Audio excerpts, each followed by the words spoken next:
Welcome, everybody. Thank you for coming. Sorry about the failed start a second ago. It was messing up on me. My whole system was in transfer mode or whatever. I feel like I got hit by a truck. All right, well, let's talk about what I wanted to hit, shall we? I specifically wanted to talk about Ben Shapiro and his reaction to Kanye West saying, basically apologizing. And I'm just going to grab this video and we're going to watch it. It's pretty short, actually. Give it a second. I just want to make sure my system is working. Okay, Dr. Hayes is here. Yes, good. Pop out activity feed, pop out chat. Is YouTube working? What is going on? It says I'm live on YouTube, but something not quite right about it. Is it public? Hang on. It says it's public and live.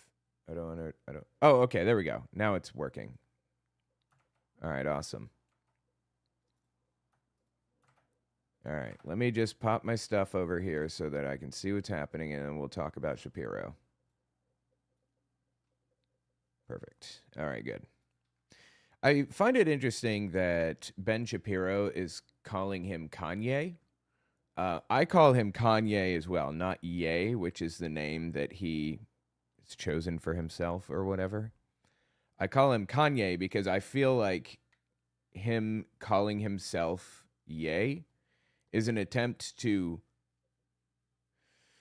avoid accountability, protect his Kanye brand. So you don't realize, like, when people say, you know, that Ye is a Nazi, and they're like, oh, you know, they're not thinking Kanye West. I'm not going to let him protect his brand like that. He has to own what he is now. Or I guess I could call him the artist formerly known as Kanye. Suppose there's that. Anyway, the point is, I'm not going to allow him to get away with it. So I call him Kanye, and it looks like Ben Shapiro does too. That's what everyone knows him as anyway. It's almost done. It has 8 seconds left. 4 seconds, 3, 2, there it is. Okay. Just a second. Let me pull it up on Kanye is back. Ben Shapiro comments on Kanye's apology. Mental illness doesn't excuse amplification. All right, got it.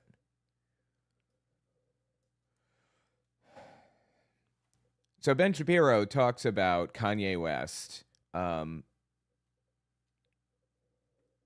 claiming that he's brain damaged, and that's why he went full Nazi.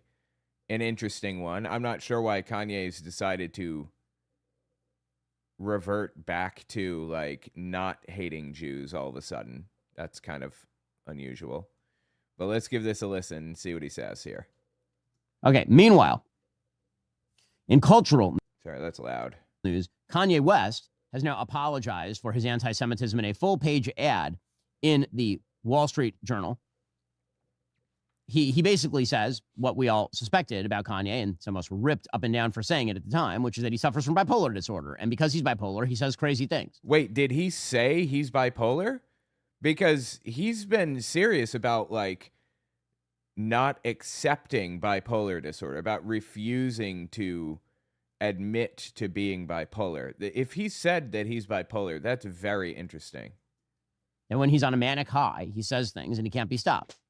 This has always been my take on Kanye West's anti-Semitism. It doesn't justify the anti-Semitism, but his anti-Semitism and his craziness is significantly more justifiable than that of his sane followers, people who are not bipolar, who have decided to follow him down that primrose path because they see the clicks and the giggles and all of it. Yep, I agree. I just think it's fascinating that, like, the conservative movement has been moving this direction for a long time. And Ben Shapiro has been encouraging the conservative movement instead of calling it out for what's happening right now. Did you really not see this coming? This is the end result of fascism, Ben. Anti-Semitism, general hate. And he's in favor of hate. He's in favor of hating other people. He just doesn't want his demographic to be hated. Again, whether you choose to forgive somebody for their actions or not is up to you.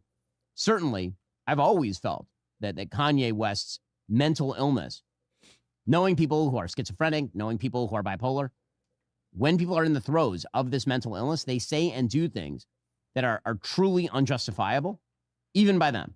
I'm sorry, man. Like, I'm going to say the same thing about Kanye West and his mental illness as was said to Roseanne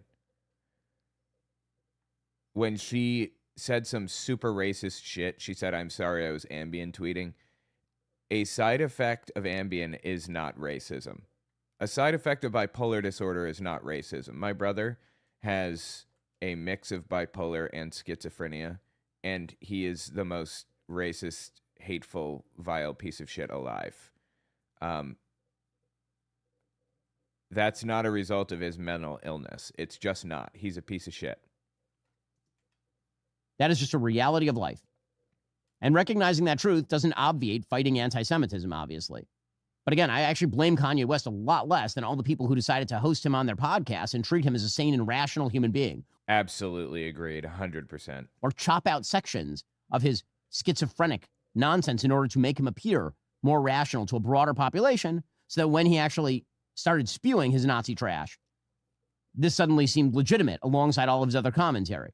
Or all the people who decided that he had now opened the Overton window to Nazism enough that they were then going to capitalize. I blame those people much more than I blame a bipolar man who has always suffered with significant psychic breaks.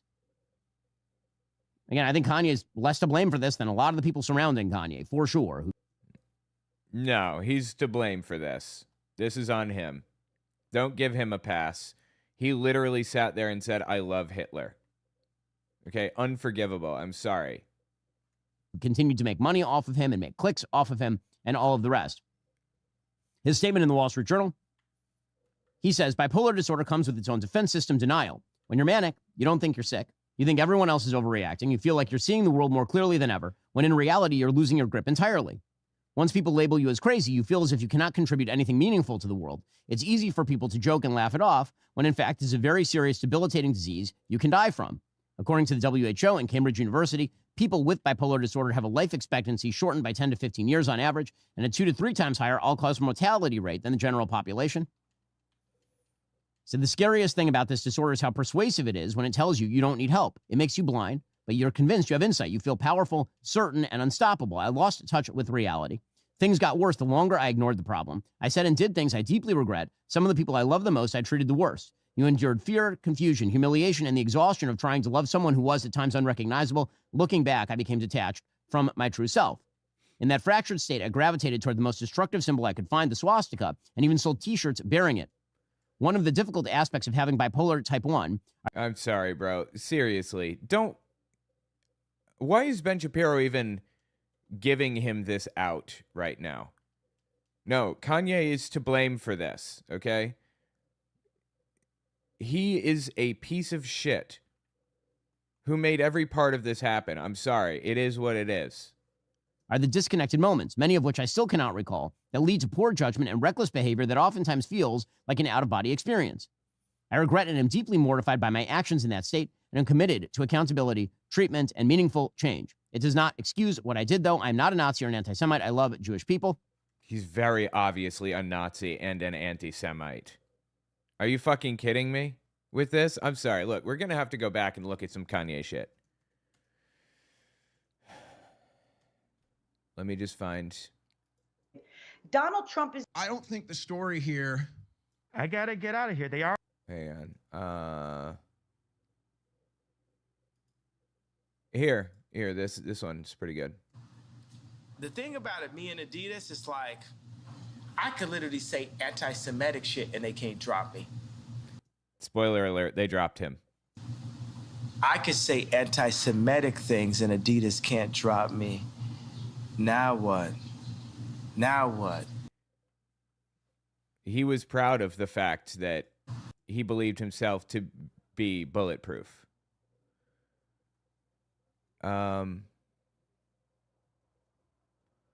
Hold on. Let's see. I'm just looking. Oh God, I totally forgot about this. This is the result of mental illness. I know that God's been calling me for a long time, and the devil's been distracting me for a long time. This is at Joel Osteen's church before he went full-blown Nazi.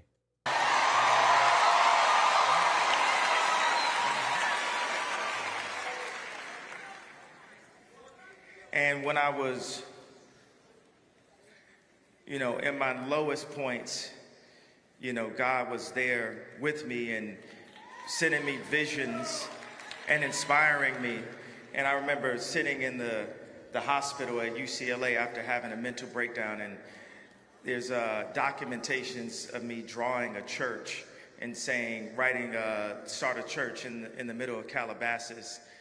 And even after that, I went and made the Life of Pablo album. I said, this is a gospel album. And I didn't know how to totally make a gospel album. And the Christians that were around were too, I would say, beaten into submission by society to not speak up and profess the gospel to me because I was a superstar. Bro, what the fuck is he saying right now? This is so confusing. So, but the only superstar is Jesus. Yeah.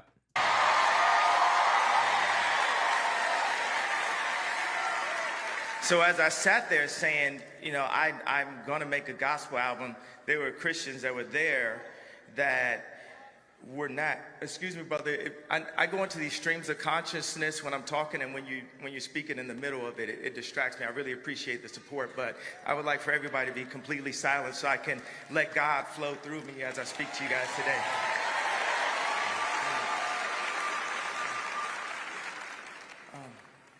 So in the studio, and this studio, it's going to compare to places that you're in life where people tell you to quiet your voice and not talk about Jesus. Wait, who the fuck says don't talk about Jesus? So loud, but everything else is so loud around us. When I'm in California or when I'm in Vegas, they got posters up advertising, sex trafficking. Because if there's an advertisement for a strip club, that is advertising sex trafficking, because at the end of the night, when they close up, the manager says, how much traffic do we have? Are you fucking kidding me, dude? He's such a ridiculous human being. All right, check this one out. Hold on. Let me just play the worst ones. Here you go. I don't really care that much about Hitler. I love him. Seems like you just do it as a way to troll. No, he seems like a cool guy. It's like he. This is such a forced laugh. It's like he had a really cool outfit and stuff, and he was a really good architect. And no, he wasn't. He was not a good architect. What are you talking about? Where is this coming from? A good architect? Hitler? We talk about the same guy? And so you're in love with the look of it. And he didn't kill 6 million Jews. That's just like factually incorrect. Guys, get the Ronald Reagan clip they showed me yesterday. Sorry, go ahead. Ronald Reagan said that too. Well, I think Hitler did target and kill some people. So I think, I think Obama killed Palestinians. No, I hear you. Here's where I think the frustration is. And Nick, you can comment on this. And Obama was not the first black president. He was another Jewish president.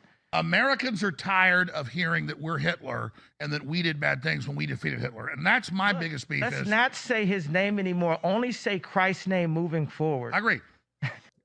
We're supposed to call Hitler Jesus? Is that what you're saying? I don't understand. I'm tired of hearing I'm a Nazi. I'm really, because I'm not. But I think by them falsely accusing people, some people are going to become Nazis. I am. Now what? I am. He's proud of it. He's proud of being called a Nazi. He likes this. He wants to be called a Nazi more. Should just give you some context for who this dude is. I'm sorry. This is unforgivable, brother. I'm not going to accept this. It doesn't matter how on the spectrum you think I am. I have the right to speak out loud. That is our First Amendment. Did somebody say that you aren't allowed to speak out loud? Who said that? And it's a shame that you have to be considered to be on the spectrum to have enough courage to speak out loud.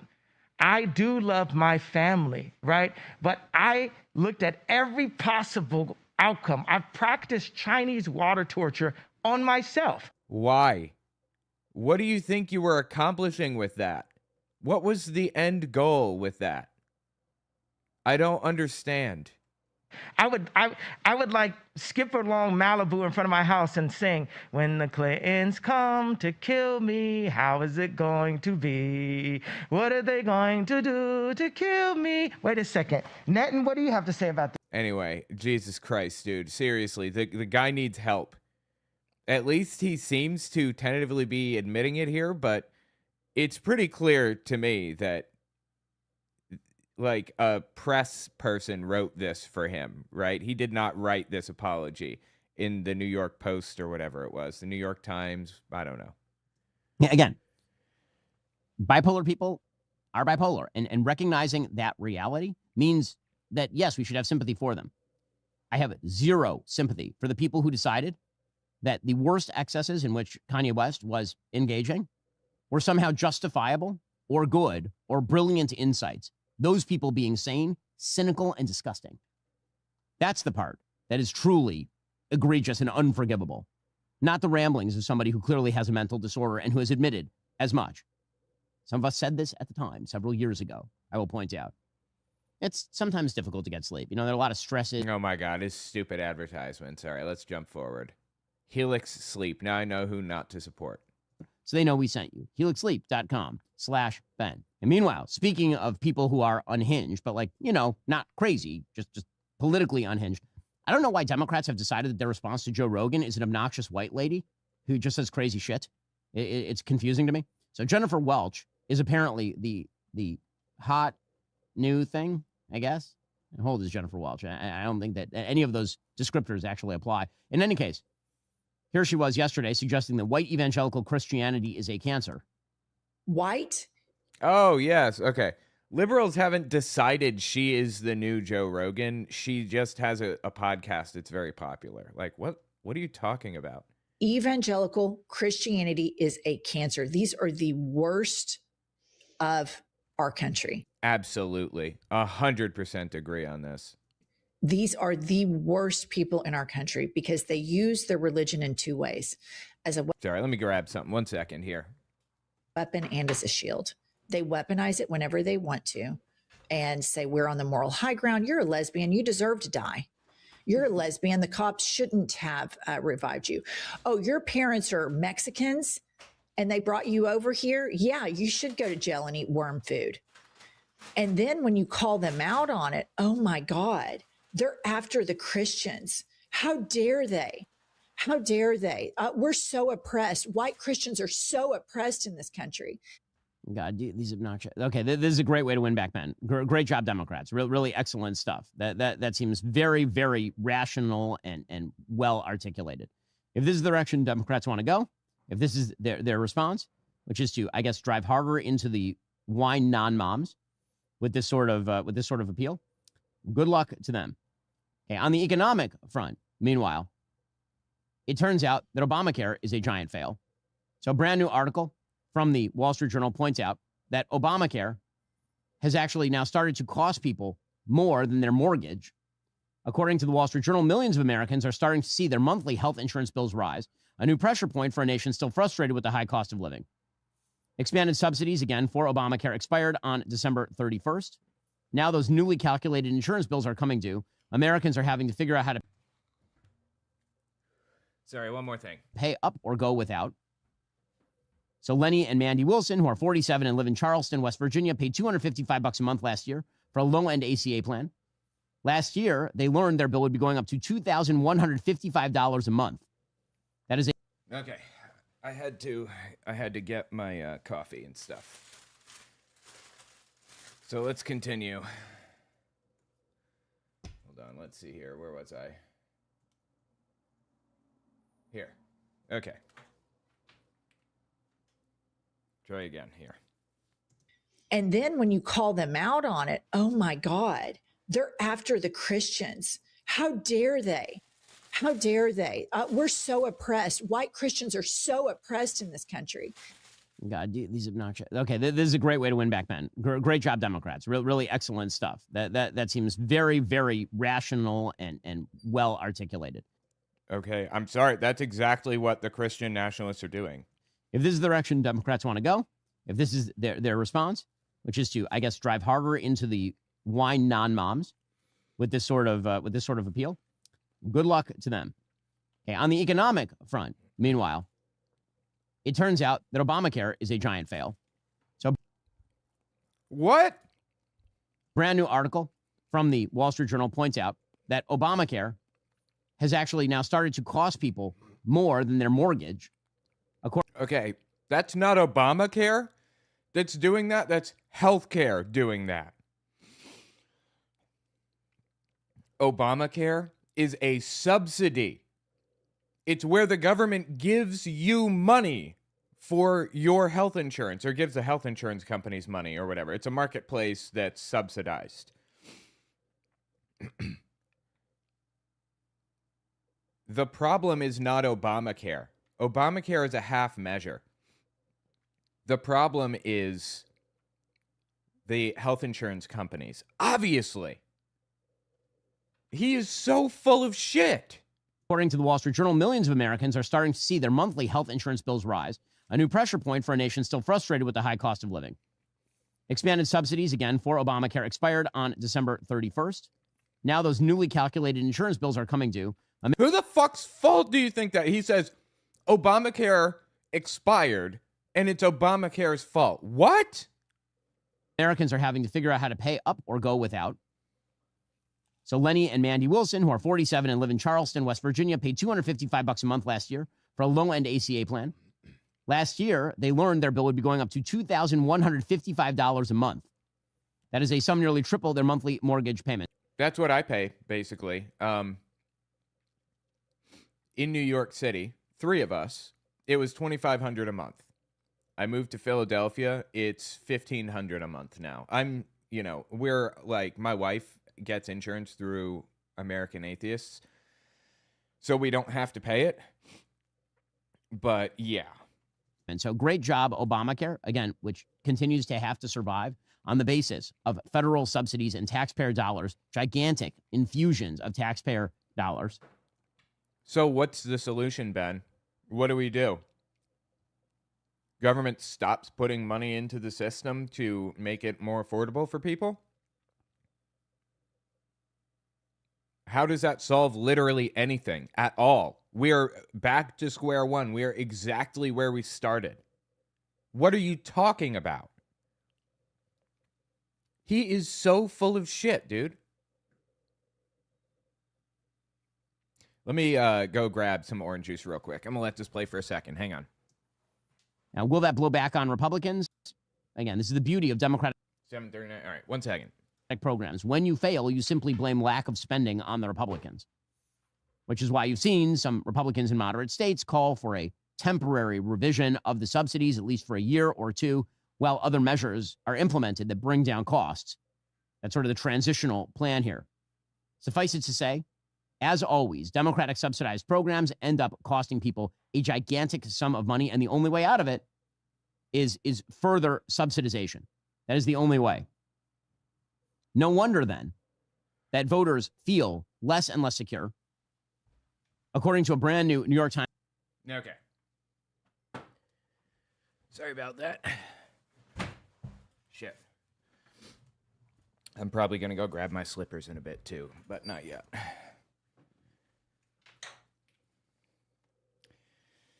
Okay, let's continue.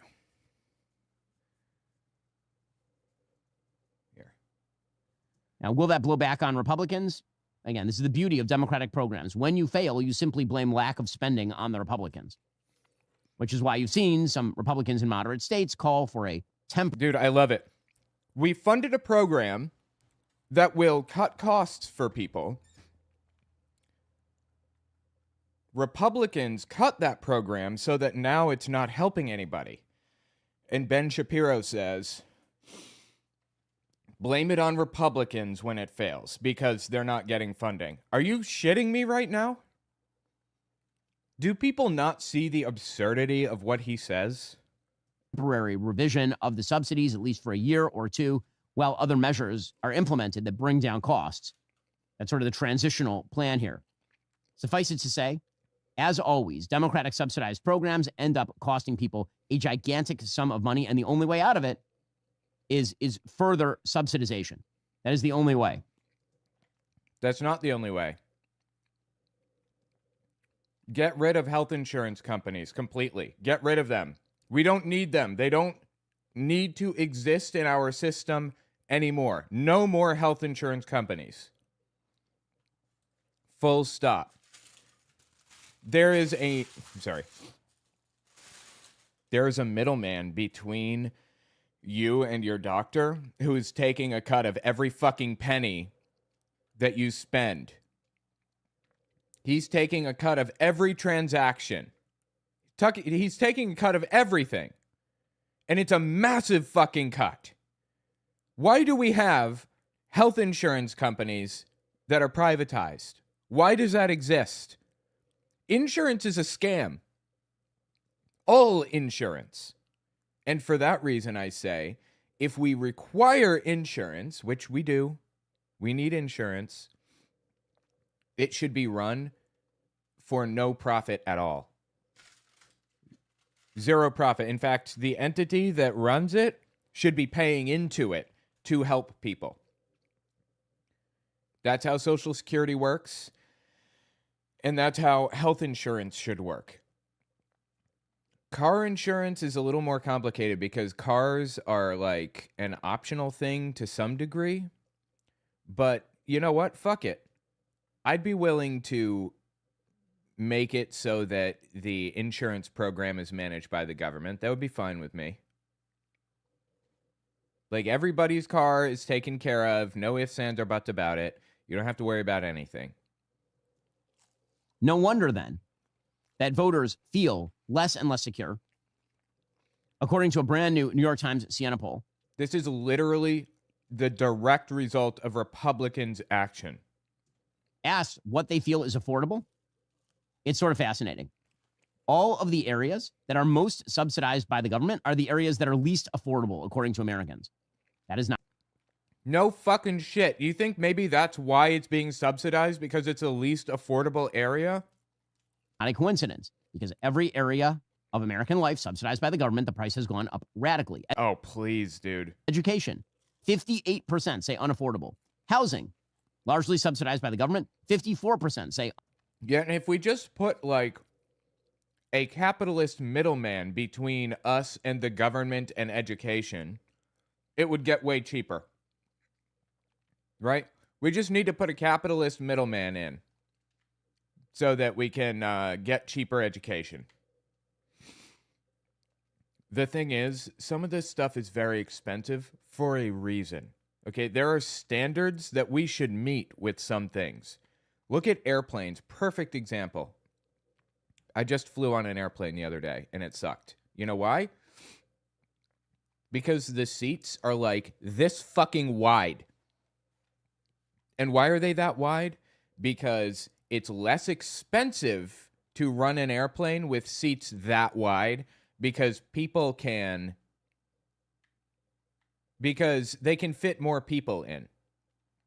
The more people they fit, the more tickets they sell, the cheaper it is to run them. But I don't want seats that are this fucking wide. Okay? I want to be comfortable on an airplane. There should be a standard of living that, like, can't be violated. Like, we should have a minimum standard, right? How can they possibly justify making things so fucking miserable for everybody? Unaffordable. Healthcare, subsidized by the government. 47% say unaffordable. When you get to, say, groceries, 28% say unaffordable, which, again, groceries are up because of inflation. But groceries are plentiful, and you can still get them. And, again, compared to the sort of cost of food historically, you can get a lot, even though the prices What is he talking about right now? I don't understand. are really, really inflated. Transportation, 22% say unaffordable, as opposed to 47% who say somewhat affordable and 28% who say mostly affordable. So the pressures are all in the areas that the government has stuck its grubby fingers into. No, the government stuck its fingers in because it was unaffordable, because capitalists have destroyed it. Because capitalists have submitted to greed. Because it's impossible to live life without somebody trying to take advantage of you at this point. What an insane fucking joke, dude. Is the stream stuttering? It doesn't appear to be stuttering on my end. Like, if there's an issue, it turns yellow, and I can see that it's become an issue, but I'm not seeing that on my end. Hopefully it's okay. And the Democratic solution, as always, and this is the mistake that you see Republicans making too, is that government solves that problem. Government does not solve that problem. Government creates that problem. Have a transitional plan and get the government out of these programs. How did the government destroy it? How did the government make things worse for healthcare specifically? How did Obamacare make things worse? The fact is it didn't. It made things better, just not better enough. Every word out of his fucking mouth is a lie. Stop in the name of love. Did you All right, looks like that's the end. Tell me what you think in the comments. This dude's awful. like this clip? Well, you can view more clips like it by subscribing to the new Ben Shapiro Clips channel down below. No, thank you, sir. Anyway. Absolutely wild. What else you got going on? Hang on. 1 second.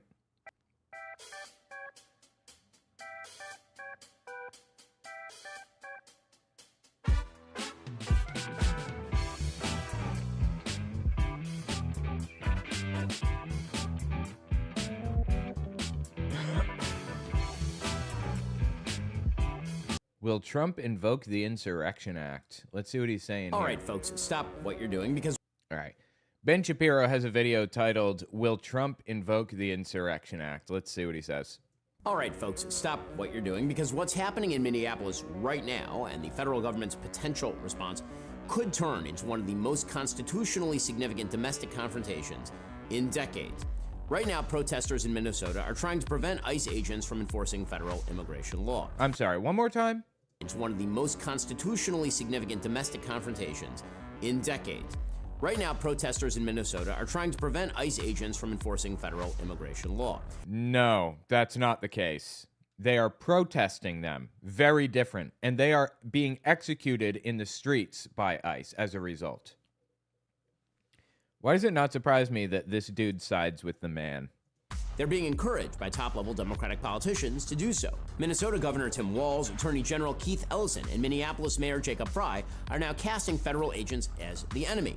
They are the enemy. Okay, they're attacking people.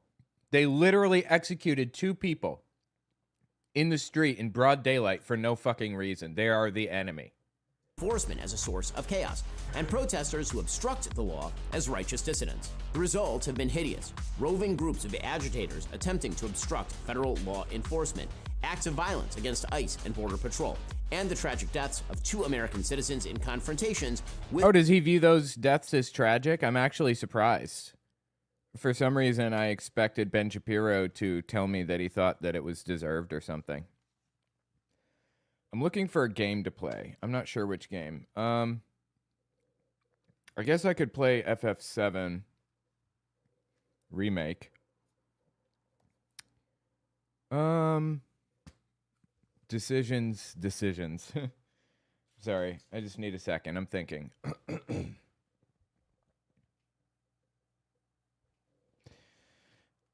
I could play FF8.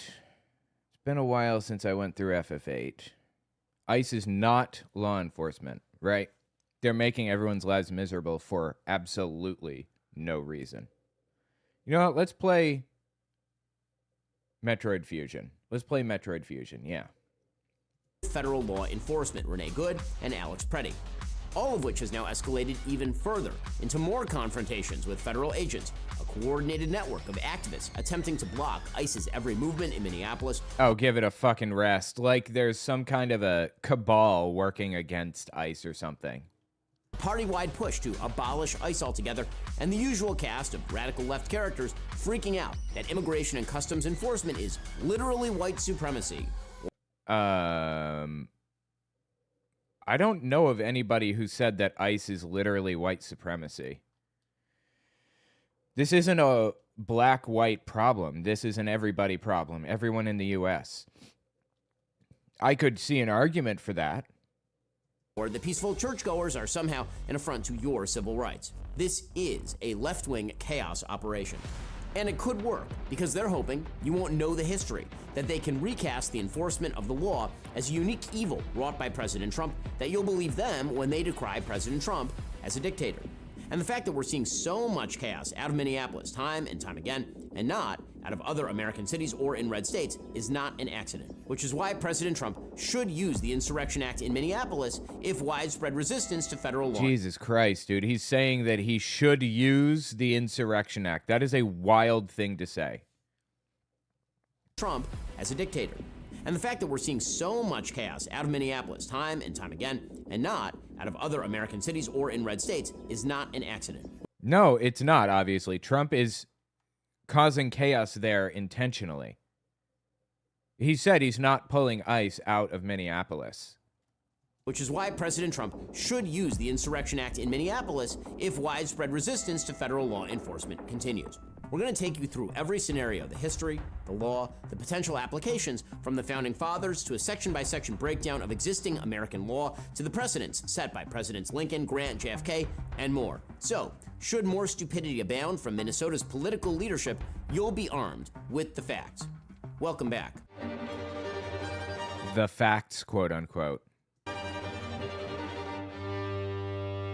The Insurrection Act is not new. It's not even all that unusual. It's a foundational safeguard. It is very unusual to send the military in to U.S. cities to impose your will, the federal will, on the people. That's unusual.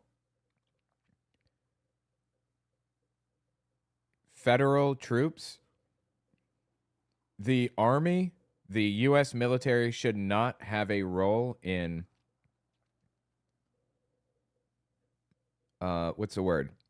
should not have a role in policing the states. It shouldn't have a role in policing the people at all.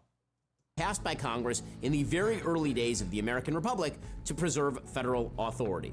Let's wind back the clock. The year is 1807. The president is Thomas Jefferson. Now, the modern left has kind of a complicated relationship with Jefferson. They tear down his statues because... No. Thomas Jefferson was generally the shit for the most part. Who is tearing down Jefferson statues? Hold on. I'm sorry. Let me look this up and see what I can find out here. Says, NYC tore down a Jefferson statue because the left doesn't like him. I've never heard that in my entire life. Jefferson was, by and large, the shit, especially for the time. Although he did have slaves. That's not good. A lot of people had slaves at the time. But for that time and place, that era, he was pretty good. It wasn't destroyed. It was relocated to the New York Historical Society, where it's on long-term loan and remains on public display. This is just a lie. He's lying here. Also, the reasoning was not the left doesn't like him. The council members found it inappropriate to have a statue of a slaveholder presiding over the chamber where elected officials govern one of the country's most diverse cities. So they simply moved it to a different location where it is on public display. This is just a lie. He was a slaveholder, but they do love to quote him about a little rebellion now and then being a good thing. Thomas Jefferson in 1807, however, was not... I'm sorry, I've never heard that before. ...interested in rebellion. He was interested in the survival of the Republic at a time when America was surrounded by enemies. Europe was occupied by the Napoleonic Wars, the British were harassing American ships on the high seas, the Louisiana Territory, freshly purchased just 5 years earlier, was basically a lawless frontier. In the grand scheme of things, the command of Washington, D.C. was weak. Enter Aaron Burr. Now, you know him as the guy who shot Alexander Hamilton in a duel. But Burr's real villainy came years later when he began plotting an armed rebellion against the United States, conspiring with General James Wilkinson, the head of the U.S. Army at the time, who was later found to be on the payroll of the Spaniards. Burr planned to raise a militia to seize parts of the western frontier and form a breakaway republic. Is that true? Let me look that up. Rebellion with I just want to be sure. Like, I have no reason to doubt this exactly. I just want to know. Yes, it's true. Okay. General James Wilkinson was one of Burr's key partners in the conspiracy. All right. Sure enough. The episode, coined the Burr Conspiracy, is nothing short of cinematic. The former vice president of the United States allegedly planning to form his own empire in the Mississippi Valley. The threat was existential. So, as President Jefferson received reports, intimations he called them, that unlawful designs were in agitation in the Western country, he realized the existing laws would be insufficient to stop the rebellion. Even as a staunch believer in limited government, Jefferson knew that if Burr succeeded, the United States would fracture. In order to circumvent the seditious militias in the western states, Jefferson called upon Congress to pass the legislation he would need. The U.S. president needed the ability to command the standing army of the United States against American citizens on American soil. Okay, so just to recap, Aaron Burr conspired with a general of the U.S. Army, a commanding general of the U.S. Army, to seize property in the United States and turn it into a brand new country. Like an actual attempt at a civil war, basically. And you're saying that that's basically exactly the same as what's happening in Minneapolis right now? Are you fucking serious? The Insurrection Act passed in March 1807 with clear language, quote, that in all cases of insurrection or obstruction to the laws, either of the United States or of any individual state or territory, where it is lawful for the President of the United States to call forth the militia for the purpose of suppressing such insurrection, or of causing the laws to be duly executed, it shall be lawful for him to employ for the same purposes such part of the land or naval force of the United States as shall be judged necessary. The Insurrection Act was explicitly not designed with an intent to crush peaceful protest. It wasn't designed. Well, that's exactly what's happening, first of all. But it's not designed to crush protest or riots even. It's designed to enforce federal law, it seems, to make sure that people are not, like,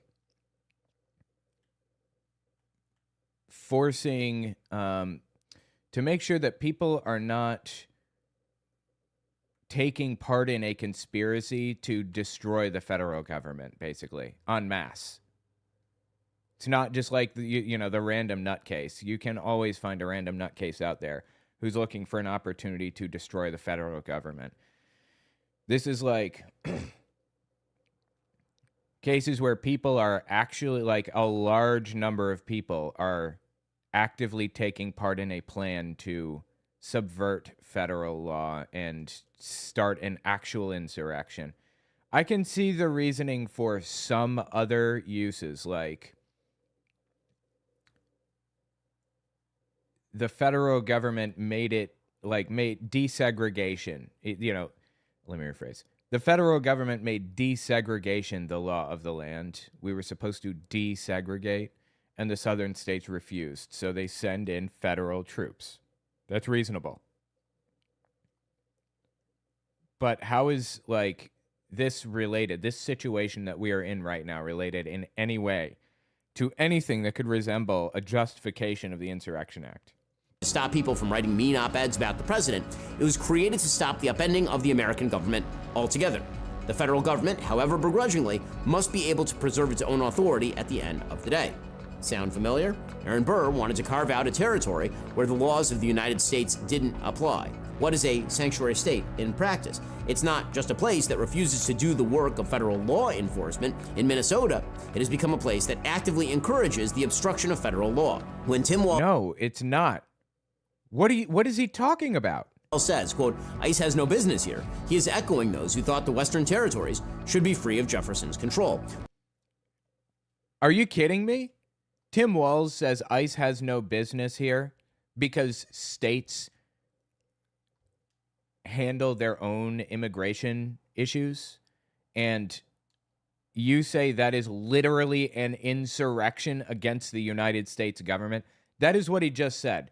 He literally just said, Tim Walz, by saying states should handle their own immigration issues, which is, you know, in the Constitution or whatever, that is a literal insurrection against the United States government. What the fuck? Hold up. Is somebody having trouble with someone else in the...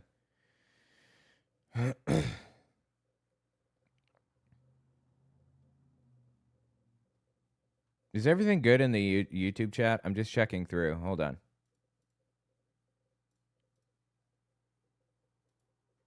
What's going on? Give me your name before you educate me. Wait, I'm just looking through. Hang on, I'm sorry. Is there a troll in the YouTube chat? I can't tell. Let me know if there's a troll and I will ban them. All right, let's continue. You're okay? All right. I just got here, lol. Okay. Hold on. I'm sorry. I'm just looking through the chat real fast. All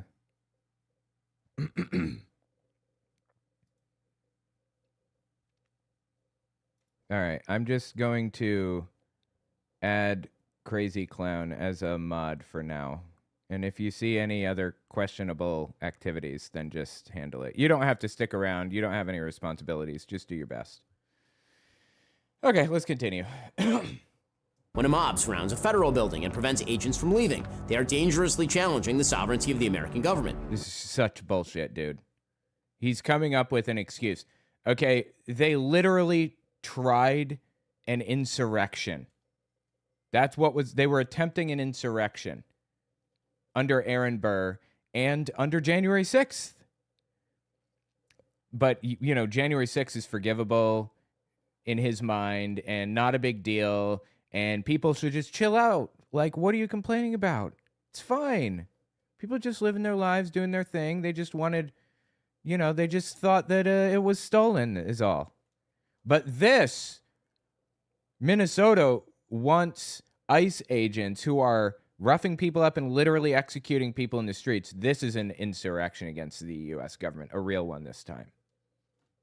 In 1807, Thomas Jefferson didn't hesitate. He signed the law, deployed the military, and Aaron Burr was arrested and tried for treason. You might also note the United States remains one continuous country today. Now, the media will say, that was 200 years ago, it's archaic, it's never been used. That is not. No, nobody would say that.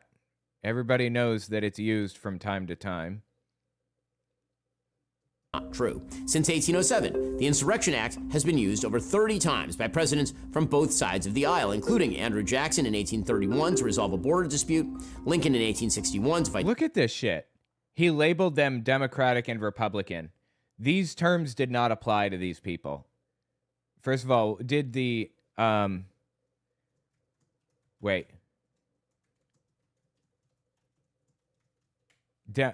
I'm not sure when the Democrats started, but in the 1800s they were right-wing nutcases.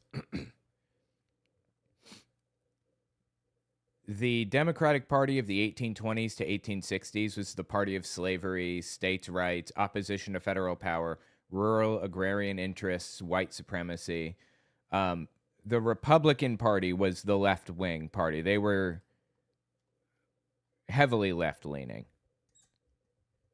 Abraham Lincoln ran as a Republican, which was the left-wing position, which is why they opposed slavery. And Lincoln had to use the Insurrection Act because there was a literal insurrection taking place against the U.S. government, a civil war. the Civil War, and Ulysses S. Grant, who used it no less than 10 times during Reconstruction to fight the KKK. Was Ulysses S. Grant a fascist for using the military to crush the KKK? It depends. I mean, sometimes if the KKK was trying to take control of the U.S. government, which I believe they were, then no, that's not fascism. Nobody said this is fascism. Using it for no good reason to crush dissent, that is fascism. And protect the rights of black Americans? Was Abraham Lincoln a tyrant for using the Insurrection Act to stop the Confederacy? Of course not. They were enforcing the law. They were ensuring the U.S. federal government maintained its authority. Grover Cleveland used the Insurrection Act in 1894 to break up the Pullman strike and restore railroad operation. Okay, that's wrong. I don't believe that that should have happened. I would criticize that. FDR used it to quell the Detroit race riot. Eisenhower used it to enforce school integration in Little Rock, Arkansas. JFK used. No, I don't think that you'd need the Insurrection Act for that. I don't think you should have. He should have just. He should have used the National Guard. He should have federalized the National Guard troops and sent them in instead of sending the U.S. military. But that's like a procedural, technical thing. It to protect black students in Mississippi and Alabama. LBJ used it to stop violence 3 times in 1968 alone. The last time the Insurrection Act was invoked was 1992, when George H.W. Bush sent in the Marines to quell the Rodney King riots in L.A. So, when President Trump says he reserves the right to do the same, he's not pulling a rabbit out of a hat. He's reaching for a tool that sits on the top shelf of the presidential toolbox right next to the veto and the pardon. It's a heavy... Right next to the veto and the pardon? No. Vetoes and pardons exist in our system and are used constantly for all kinds of things. The Insurrection Act is an overreach of government power and should only ever be used in the most dire of circumstances. And I think it's fascinating that Ben Shapiro, of all people, you know, Republican extraordinaire over here, seems to think that it's reasonable to overreach with the federal government when it benefits him, but not in any other circumstance, like not when it doesn't benefit him. There are no principles to be found here. Insane. Tool, but it is a lawful tool. Getting a wide variety of whole food ingredients into my diet, that's a big priority for me this year, especially with constant work travel. Our sponsor, Balance of Nature's whole health... Oh my God, dude. All right, no thank you. Balance of Nature. Now I know who not to support.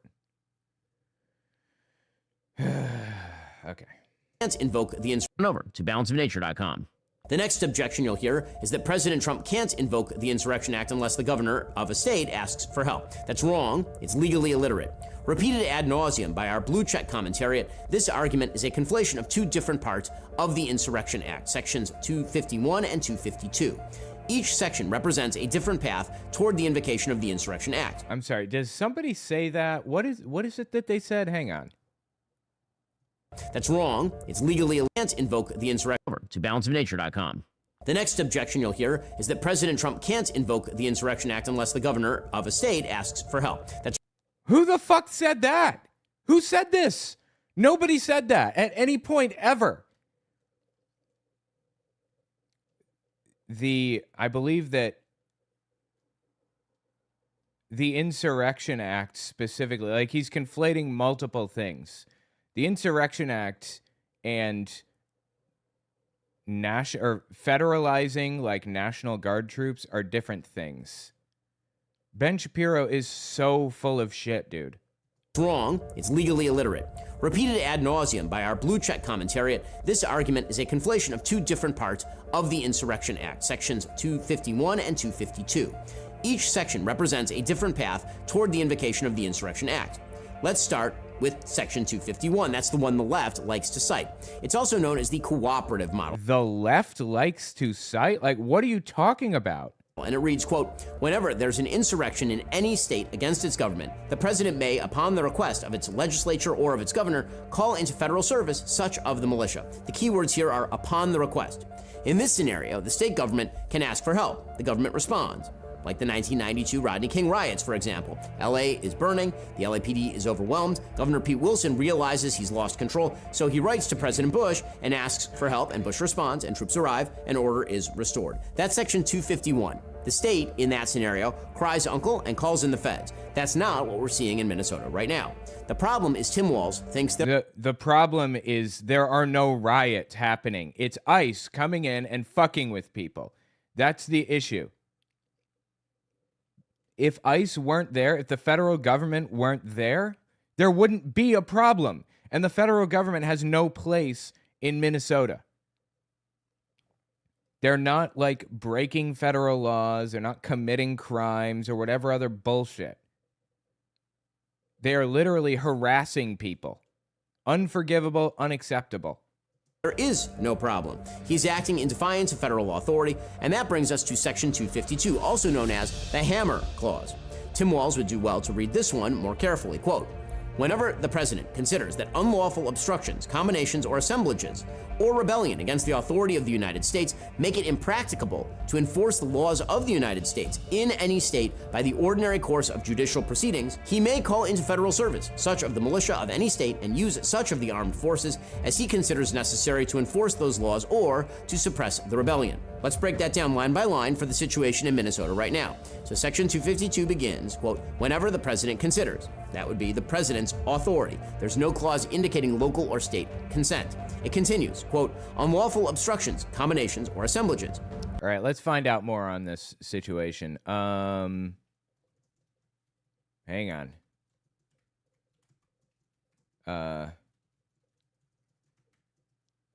Send...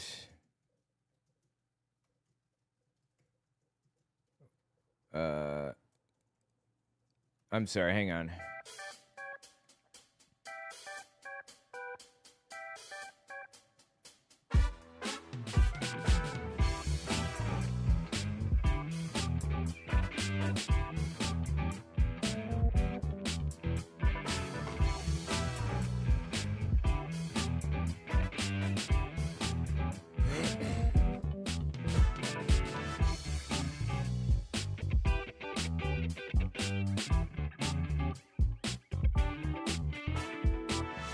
All right, so here we go.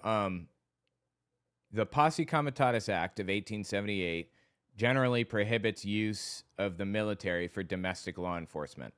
There are exceptions, but they're specific. The Insurrection Act of 1807 allows the president to deploy military forces domestically, but it has conditions. 1, upon request of a state legislature or governor. 2, to enforce federal law. Or 3, to protect constitutional rights. When a state fails to protect citizens' constitutional rights, then they can use the Insurrection Act. It's not the federal government. It's not that the federal government can't send help without state request. It's that there are legal constraints on it, like disaster relief and things like that. You mean, say, mobs surrounding federal buildings, or attacking federal agents with deadly or improvised weapons, or forming human chains to block arrests. That would be textbook obstruction. I'm sorry, wait a minute. Wait. He said forming human shades to block arrest, and he showed a picture of somebody trying to spray pepper spray on somebody else and them blocking it with an umbrella. Is that what blocking an arrest is? That looks like blocking pepper spray, not blocking arrest to me. Deadly or improvised weapons, or forming human chains to block arrests. That would be textbook obstruction. The clause specifically indicates these acts must be, quote, against the authority of the United States. Immigration agents are federal officers. They carry the badge of the United States. Interfering with them is quite literally interfering with federal authority. Section 252 also specifies it must become impracticable to enforce the laws by ordinary course of judicial proceedings. I just find it wild that Ben Shapiro is so willing to accept federal, what's the word I'm looking for? To accept federal control over states. What happened to all that states' rights bullshit that he was talking before? Where did all that go? That part is key. What happens when Minnesota PD stands back? When rioters aren't arrested because Tim Walz says they're peaceful? If federal agents... But they are peaceful, is the problem. Can't leave the building to make arrests or serve warrants, the legal system has broken down, law and order have collapsed. Now, if those conditions are met, the president doesn't just have the right to act, he arguably has the duty to act. The Constitution requires him to take care that the laws be faithfully executed. If he allows a mob to nullify federal law in Minneapolis, he's failing in his constitutional duty. Beware those who say these are mere technicalities. The Insurrection Act is crystal. Yeah, it's very clearly mere technicalities, and you're looking for an excuse to give Trump more power. And this just blows me away, dude. I don't understand why you would be doing this. Can you lick boots any harder? Crystal clear. Section 251 says we need backup. Section 252 says get out of the way. Now, an MS Now anchor or a TikTok professor might throw up one more legal hurdle here. It's ultimately a red herring. It's called the Posse Comitatus Act. The statute itself was passed in 1878 in the aftermath of Reconstruction, and it reads, whoever, except in cases and under circumstances expressly authorized by the Constitution or Act of Congress, willfully uses any part of the Army or Air Force as a posse comitatus or otherwise to execute the laws shall be fined. In other words, the Posse Comitatus Act strictly prevents rogue actors from turning the military into a personal police force. Okay, it prevents rogue actors from using the military as a rogue force. Yes. Unless or until Congress authorizes action. It was designed to curb the long-term use of the U.S. Army to enforce civilian law in the South, but even then, Congress left the door wide open for future exceptions. This is not a blanket ban on the use of the military on American soil. It also doesn't override the president's constitutional duty. In fact, the Posse Comitatus Act has a built-in eject button, a clause specifically carving out circumstances expressly authorized by an act of Congress. That would be like the Insurrection Act. Posse Comitatus and the Insurrection Act are not in conflict. They are statutes designed to work in sequence. Here's how it works in practice. A crisis erupts. Rioters obstruct the enforcement of federal law. Next, local authorities stop doing their job or side with the mob. After that, the president invokes the Insurrection Act through either the Cooperation Clause or the Hammer Clause. At this point, posse no longer applies. The Insurrection Act has been wielded. Okay, so you've found a neat little avenue to make it so that the Posse Comitatus Act is literally never violated in your mind. The military then steps in and takes action to bring back law and order. When Tim Walz says ICE agents are unwelcome invaders or that ICE is Trump's secret police force, he's not exercising any sort of state right. He's not protecting the people of Minnesota. He's lighting a constitutional fuse that the Insurrection Act was specifically designed to extinguish. So let's get one thing straight. When President Eisenhower sent troops into Little Rock to enforce Brown versus Board, the left called him a civil rights hero. When JFK sent troops to ensure black students could enroll at Ole Miss, the left cheered him on. When LBJ sent troops to suppress race riots 3 times in the same year, the left said he was protecting democracy. But when President Trump threatens to use the Insurrection Act, the left calls him a fascist dictator who is conspiring to destroy our republic. Okay, my God, dude. Literally everything out of this dude's mouth is a fucking lie. Everything that he says is twisting it around in such a way that it benefits Donald Trump specifically. I don't think I've ever seen somebody lick boots that fucking hard in my entire life. It is wild. So A is shoot. No, I want... Hang on. Y should be jump. Y, and then B should be... No. B should be shoot. No. Y should be shoot. B should be jump. Y should be shoot. B should be jump. Yes. And then X should be shoot and A should be jump. X is shoot, A is jump. No, A is shoot. A should be jump. Okay. Save. I think that's it. This is insufferable, the button mapping. Yes, that's better. Okay, good. Much better. All right, let's continue. Insurrection Act, the left calls him a fascist dictator who is conspiring to destroy our republic. Give me a break. So you don't think that Donald Trump is conspiring to destroy our republic? Because he literally took part in an actual, real, literal insurrection against the U.S. government. How could you say something like this, Ben? This is insane. How could you justify the shit that Donald Trump is saying and doing? You think they're not coming for you? Have you not heard the poem? Martin Niemöller of the church that was oppositional to Hitler famously said he was our equivalent of a triple Trumper. He voted for the Nazis in 1924, 28, and 33. He was a triple Trumper, and then he said, first they came for the communists, and I said nothing because I wasn't a communist. Then they came from the socialists, and I didn't speak out because I wasn't a socialist. Then they came for the trade unionists, and I said nothing because I wasn't a trade unionist. Then they came for the Jews, and I said nothing because I wasn't a Jew. And then they came for me, and there was no one left to speak for me. Did you, like, not connect those dots, Ben? Now, the height of this irony is January 6th. If there ever was a moment when the left was salivating for the Insurrection Act to be invoked, it was January 6th. Now, no, I'm not salivating for it to be used. Like, what are you even talking about? What makes him think that anybody is salivating for this to be used other than Republicans? First of all, and second, that was a prime example of when it should have been used. Don't get me wrong, the breach of the Capitol building that day was very not good, but while Trump authorized the use of the National Guard before the rally on January 6th on the Mall, D.C. leadership declined the support. This is a lie. This is a blatant, flat-out, bald-faced fucking lie. This is not true. D.C. did not reject the National Guard. Donald Trump specifically was the one to send them in and didn't. He was the one that was responsible for that, and he didn't. How could you possibly say that with a straight face? That's wild. He pretends to be some kind of a moderate by saying January 6th wasn't good, and then says that it was the left's fault. January 6th was the left's fault. What? Regardless, when the Capitol was breached, Capitol Police regained control within just a few hours. Trump didn't need the Insurrection Act on that day. Law and order was already established by 8 p.m. that night. Instead of acknowledging that fact, Democrats then moved to redefine the Insurrection Act after J6 to make it even harder for the president to deploy the military domestically.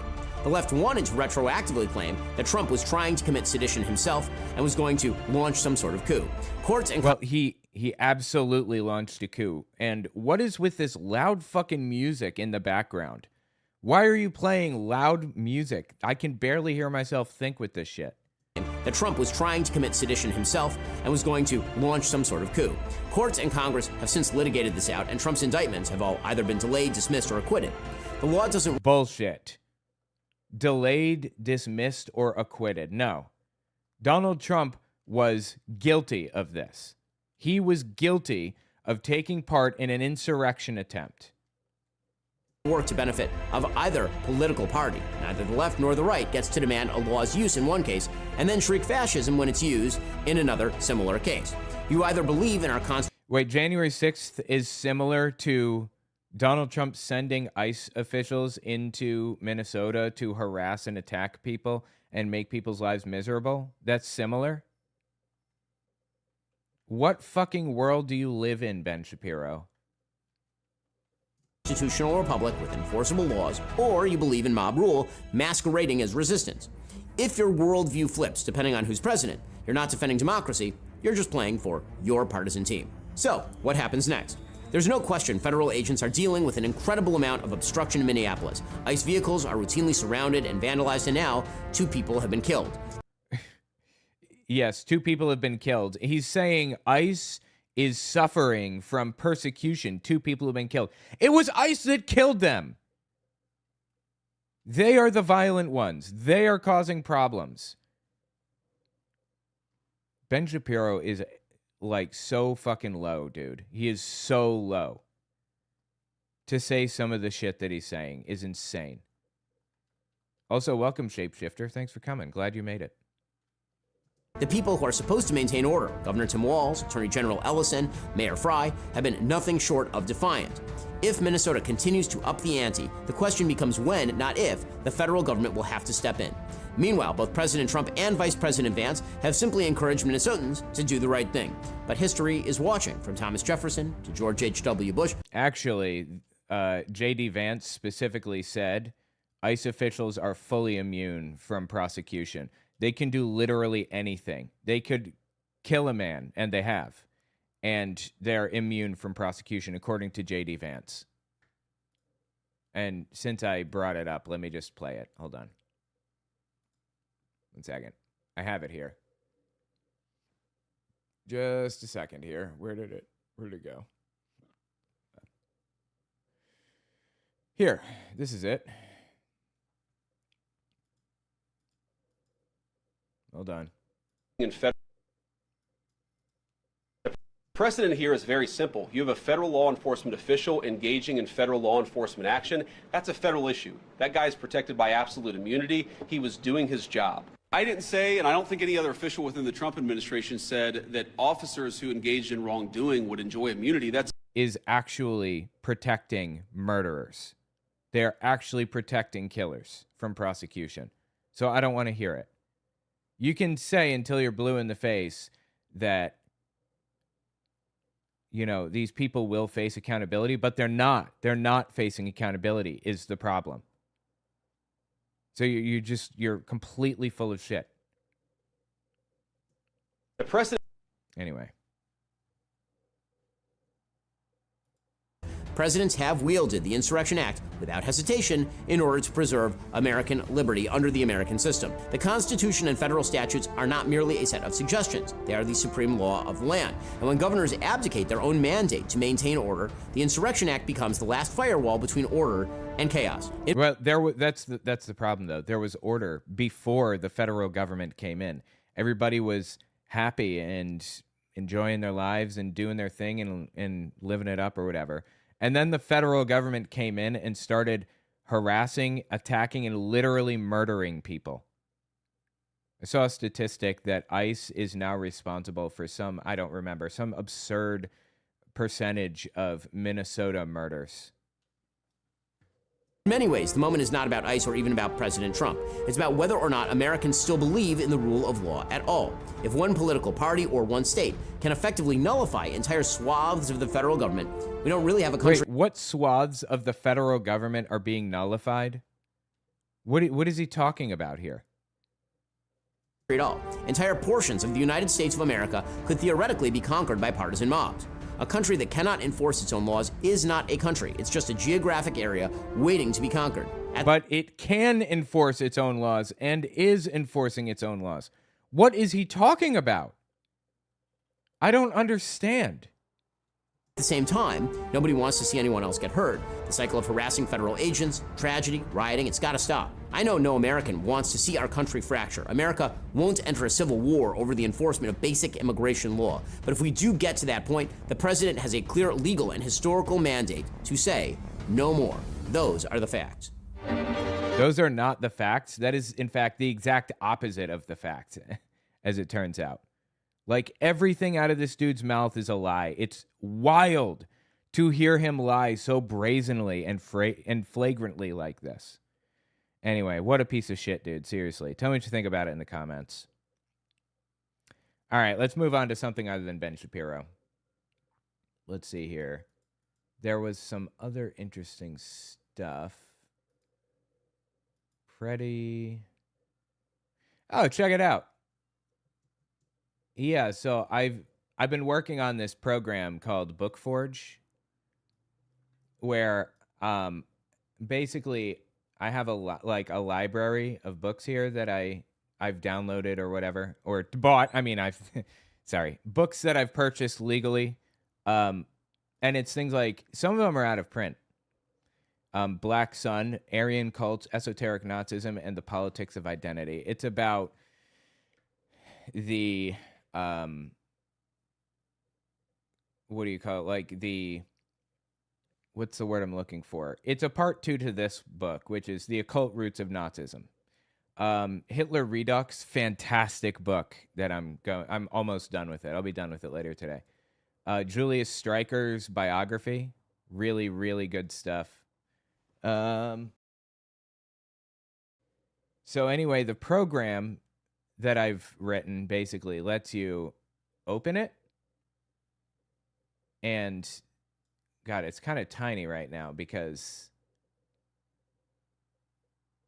because I'm on a low resolution monitor, but so that you guys can see it. But anyway, you can pick pages to delete. You can remove elements from each page. You can search for things, body text, highlight it and delete it. Then you export it to EPUB, which brings it to this page. And once it's on this page, you can do an AI cleanup. You can send it through like an AI, like line by line, to get it to, remove extra like footnote references in there and stuff, so that when I send it through text to speech, it doesn't like read the numbers in the middle of paragraphs, for example, and stuff like that. So you send it through cleanup, and then you can send it through convert. You can play it live if you want. Review changes. You can translate the book, update the metadata. Then it goes to this queue, and I wrote this elaborate worker, basically, this system that creates workers to TTS the sentences. And some of these books are gigantic. This is going to be a 40-hour long book, and it's going to take 20 hours to create, probably. So anyway, let me just show you what it sounds like on the other side. I wrote, basically, I created this library so that I can go there on my phone and just like download the book from my computer to make it easier. But here, let me just play one of them so you can hear. This is Hitler Redux. Preface. What kind of sources are Hitler's so-called table talks? When I first asked myself this seemingly simple question back in 2013, I certainly did not expect the answer to be as complicated as it turned out to be. I also did not expect that there was no real answer available in the existing literature. Surely, many historians had looked into this matter a long time ago, considering that the first edition of the Table Talks was published already in 1951. The reality was actually another thing. It turned out that there was, in fact, no thorough scholarly examination of these sources. The first peer-reviewed article on the subject was published. Fixed Nerical. Thank you for letting me know. Damn, things went south fast, huh? You got to be careful, I guess. Who you add to the mod list. Jesus Christ. You'll have to tell me what happened later. I'm super curious. It's just pure curiosity. Anyway, I'm really proud of the of Bookforge. I think it's turning out really well, and I'm converting some books that are really, really old, like out of print books about the Holocaust that have not been discussed in, 75 years. Very, very rare, uncommon books. Information is very hard to find. It's pretty cool.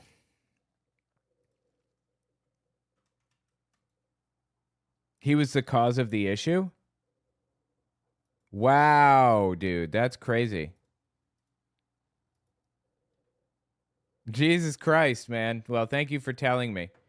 I didn't know that mods could ban other mods or delete other mods' comments. Boy, I hope the guy that Crazy Clown was harassing comes back. Crazy Clown went to Funky Town. Jesus Christ, man, that's nuts. Well, thanks for watching for that. All right, let's continue with this. Sorry, Ace Trade. I couldn't tell what was happening, so I just did my best. Let's see. Nick Fuentes videos. In Defense of ICE. Master and Apprentice. Nick Fuentes and Keith Woods.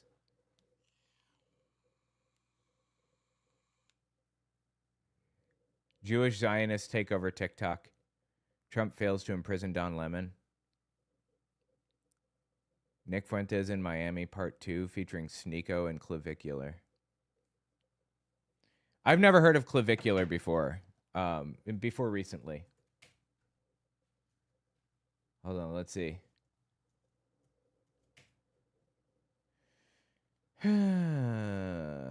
I was just trying to find clavicular.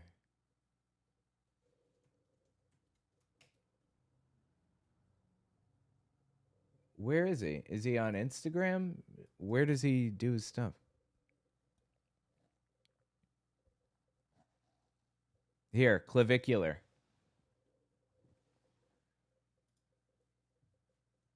Okay, why is there an old grandma in there with him? This is weird. I don't know what I'm looking at. What's this? Dude, I don't know. It's just Mate, so you can't spam the M word and then fucking not fuck a blessing.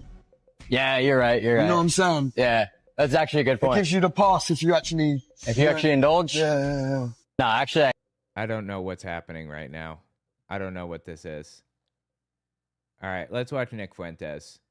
In defense of ICE, Nick Fuentes. Let's see what he says.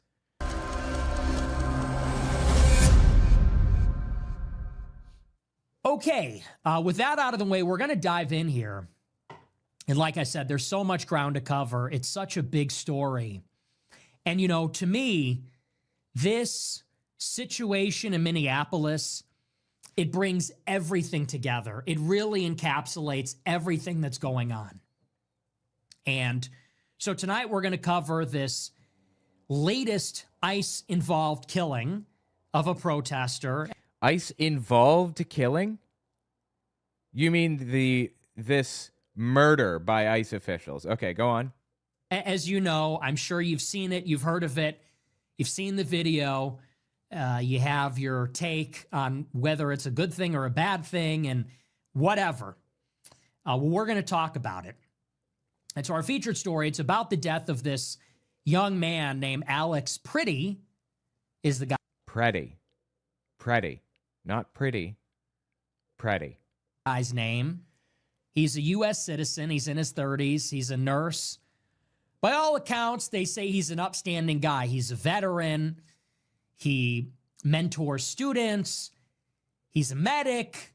They say this is an upstanding gentleman. Okay. Well, he found himself in an altercation with Customs and Border Patrol. No, it was with ICE, wasn't it? And also, it wasn't an altercation. He went to help a woman get up after they pushed her down, and they pinned him to the ground and shot him in the back. Which is federal law enforcement in Minneapolis. Pushing people to the ground and then shooting them in the back is federal law enforcement? What exactly was he doing there? Well, as you know, the Trump administration has deployed thousands of ICE agents, Border Patrol, hundreds of National Guard to the city for a couple of reasons. One, this is in pursuit of the mass deportation policy. Of which Nick Fuentes is a massive fan. He loves the mass deportation thing and says that not enough people are being deported. Like, they need to go harder in his mind. Insane.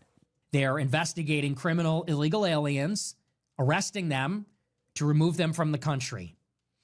More specifically, number two, the DOJ and DHS are there to investigate welfare fraud by the Somali community. Wait, since when? They are on the ground, physically in place, pushing people down while investigating welfare fraud? I didn't hear anything about this. You just like making this shit up completely? And why do they have to be physically on the ground, boots on the ground, pushing people over to investigate? How is pushing people over part of investigating this? Minneapolis, of which there are about 80,000 of them. And Minneapolis is the locus of maybe one of the biggest welfare fraud scandals in the past 10 years. No, it's not. And that's not me saying this. That's the Biden DOJ. That's the New York Times. Okay? Right. So there was I think a COVID situation where some white woman started an organization that was taking COVID funds or something like that. And everybody all the way up and down the chain was arrested for this. They were not actually providing any benefits with the funds that were dispersed. So it was a fraud scheme. And these fraud schemes happen all the time, all over the place. When you find them, you shut them down and you make people pay. And that's what happened. She's been in jail for a while now. This has been over and done with for a while. So this is objectively one of the worst fraud scandals in the country in the last 10 years. I don't know about that, but okay, whatever. We're talking about upwards of $8 billion. No, we're not. It's not $8 billion. The number keeps getting bigger. I think it was 100 million or something. Hang on, let me find out.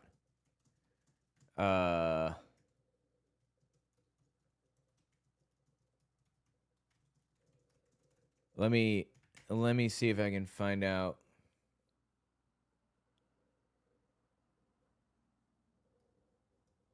Give it just a second here. Here's what's confirmed. $250 million is confirmed. Yeah, $250 million is confirmed. Everything else is completely made up so far. Dollars stolen from the state of Minnesota by naturalized Somali citizens.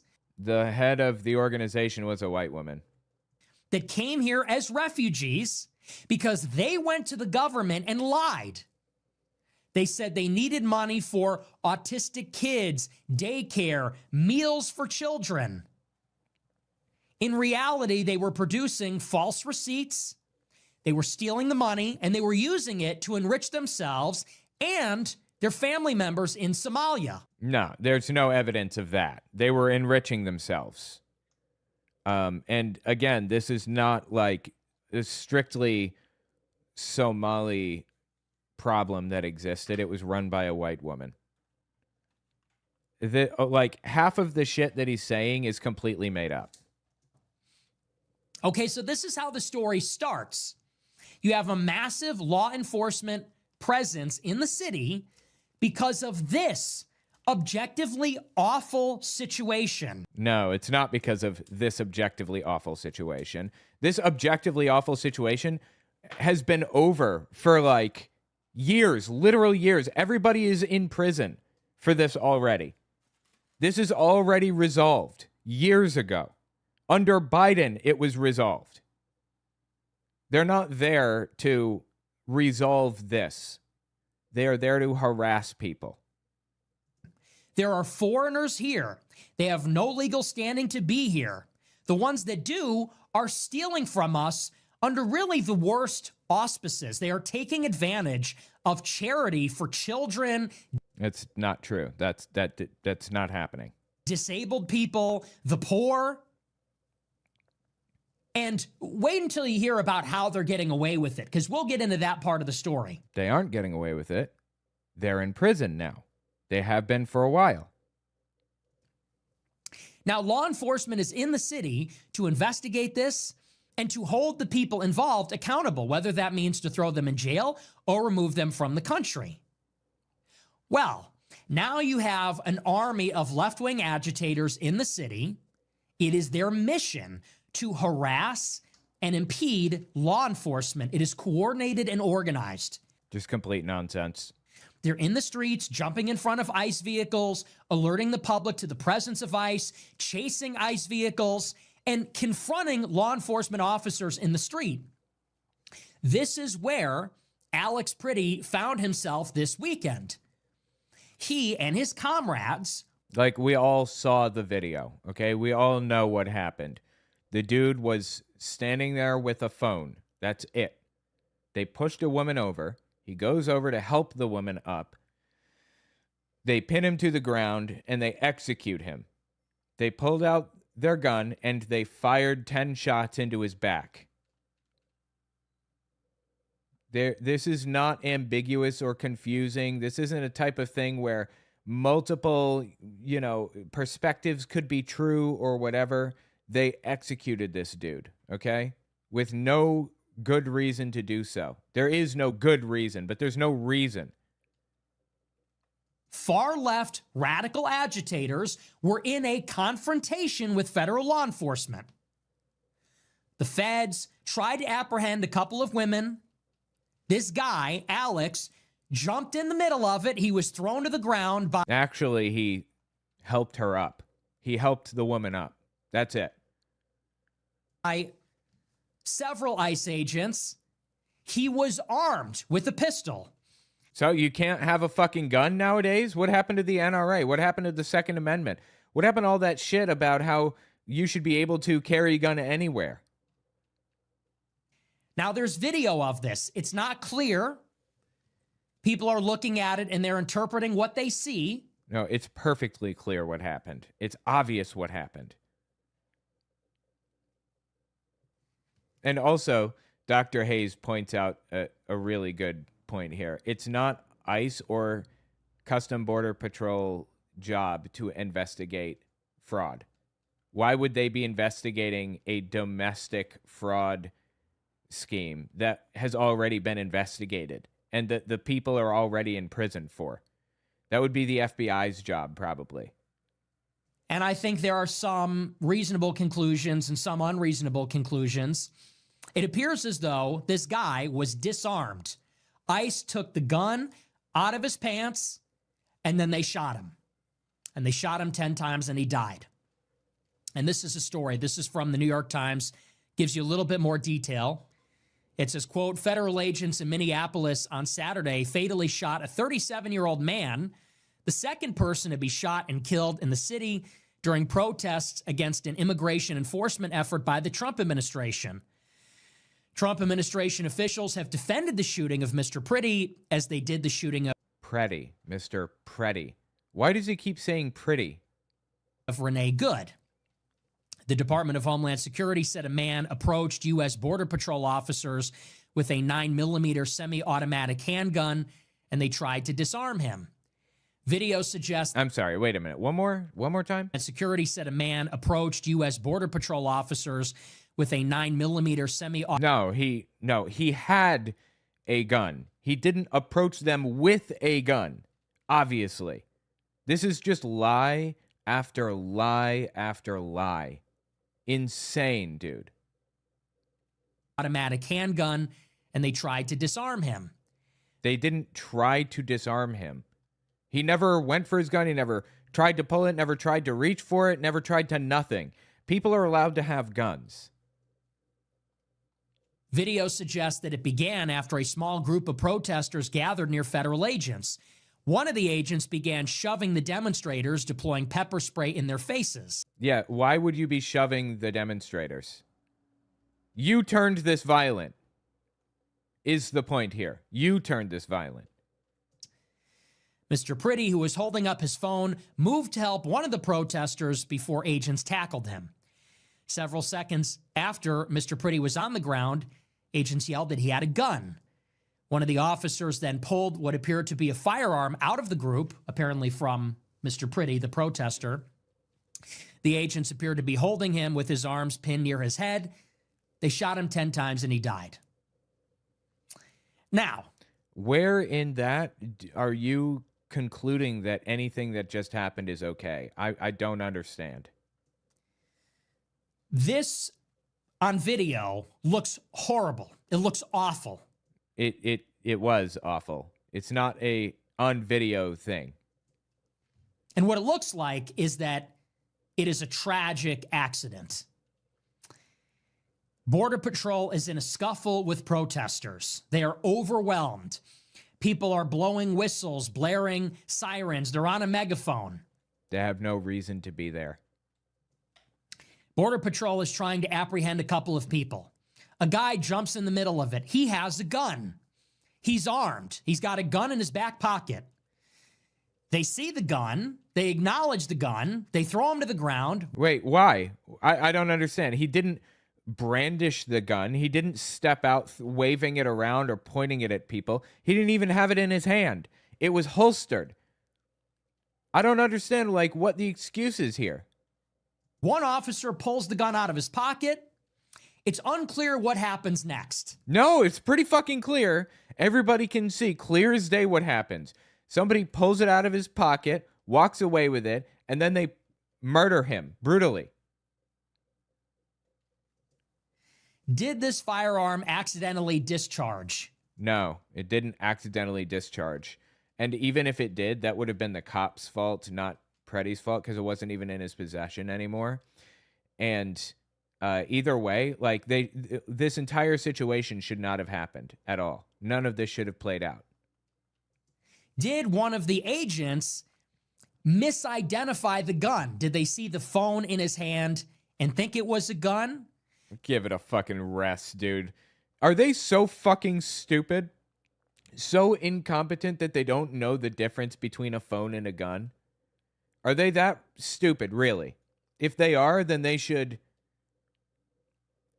go back to grade school and not be ICE agents, certainly. At the bare minimum, they shouldn't be ICE agents if they're that fucking stupid. Did they think he was reaching for the gun? Nobody thought that. Did they hear one of the agents yell that there's a gun and one of them panicked and they shot him? It's not really clear exactly what happened from the video that we have. It's pretty clear what happened. Homeland Security says they have body cam footage of the incident. I'd like to see that. Surely that will give us more clarity about the sequence of events. Either way, from my perspective, and again, it's up for interpretation. No, it's not up for interpretation. I'm sorry. It just isn't. It's not unambiguous what happened here. People are looking at the video, and the video is not crisp. It's not crystal clear. But from my point of view, my interpretation, what it looks like is that this is a tragic accident. So the ICE agents are to blame in Nick Fuentes' mind, then, is what he's saying, right? It was a tragic accident, i.e., this shouldn't have happened. If the ICE agents hadn't been so fucking incompetent, then it wouldn't have happened, right? Is that what he's saying? That's what it sounds like. It looks like the officers were overwhelmed. It's an ugly situation. People are screaming, yelling, blowing whistles. A guy jumped into the mix with a gun. The violence has been escalating. And ICE, Border Patrol, they don't know if this guy is an assassin. They don't know if this guy... An assassin? He fucking had his phone pulled out and was filming. Give it a rest. An assassin. ...is out to do them harm. So, in their... Yeah, everybody is out to hurt you. That's the mindset of ICE, right? Everyone's out to hurt you, so you better be ready to hurt them first. Great idea. Yes, definitely. Send people in with that mindset. It will certainly end well for everybody involved, right? Defense, and I am defending them. Maybe they're wound up. Maybe that's tensions are high, cortisol spiked. They shot the guy by mistake. It's a horrible situation. Now, a lot of people are saying that because of this, we're going to blame ICE. They say it's unjustified. They're saying that ICE are thugs. They're poorly trained. People are saying they're pussies. They're cowards. Well, they're dumb as dog shit. And yes, I've been told, I don't know if this is true, but I've heard that police officers who were once like military, like police officers who like military members who transitioned into police work, I've been told that they are very, very good at their job because the military trains people well, like actually well. And police are very jumpy and finicky and freaked out and don't know how to like handle pretty much any situation safely because they're, you know, they get all worked up into a blood frenzy easily, and they hear a doorknob or something and they turn around and start firing, when in the military you have to be a lot more careful about what you do. Like, there are rules of engagement that they're trained to handle and stuff like that. I think if we trained ICE better and we made sure that they were there to honestly try to do an honest job and not there to simply fuck with people, we would have better results. But, you know. There's calls for ICE to be disbanded, for ICE to leave the city. Absolutely both. No, I want, you know what I want? I don't want them to just be disbanded. I want their names. Every single member of ICE, every one of them who joined after January 20th, I want every one of their names and I want to prosecute them. They're saying that this is the modern day Gestapo, that Trump's private military is out there killing American citizens. Remember the Acorn cop? I completely forgot about that. Let me see if I can find that. Hold on. Oh my God. Acorn cop.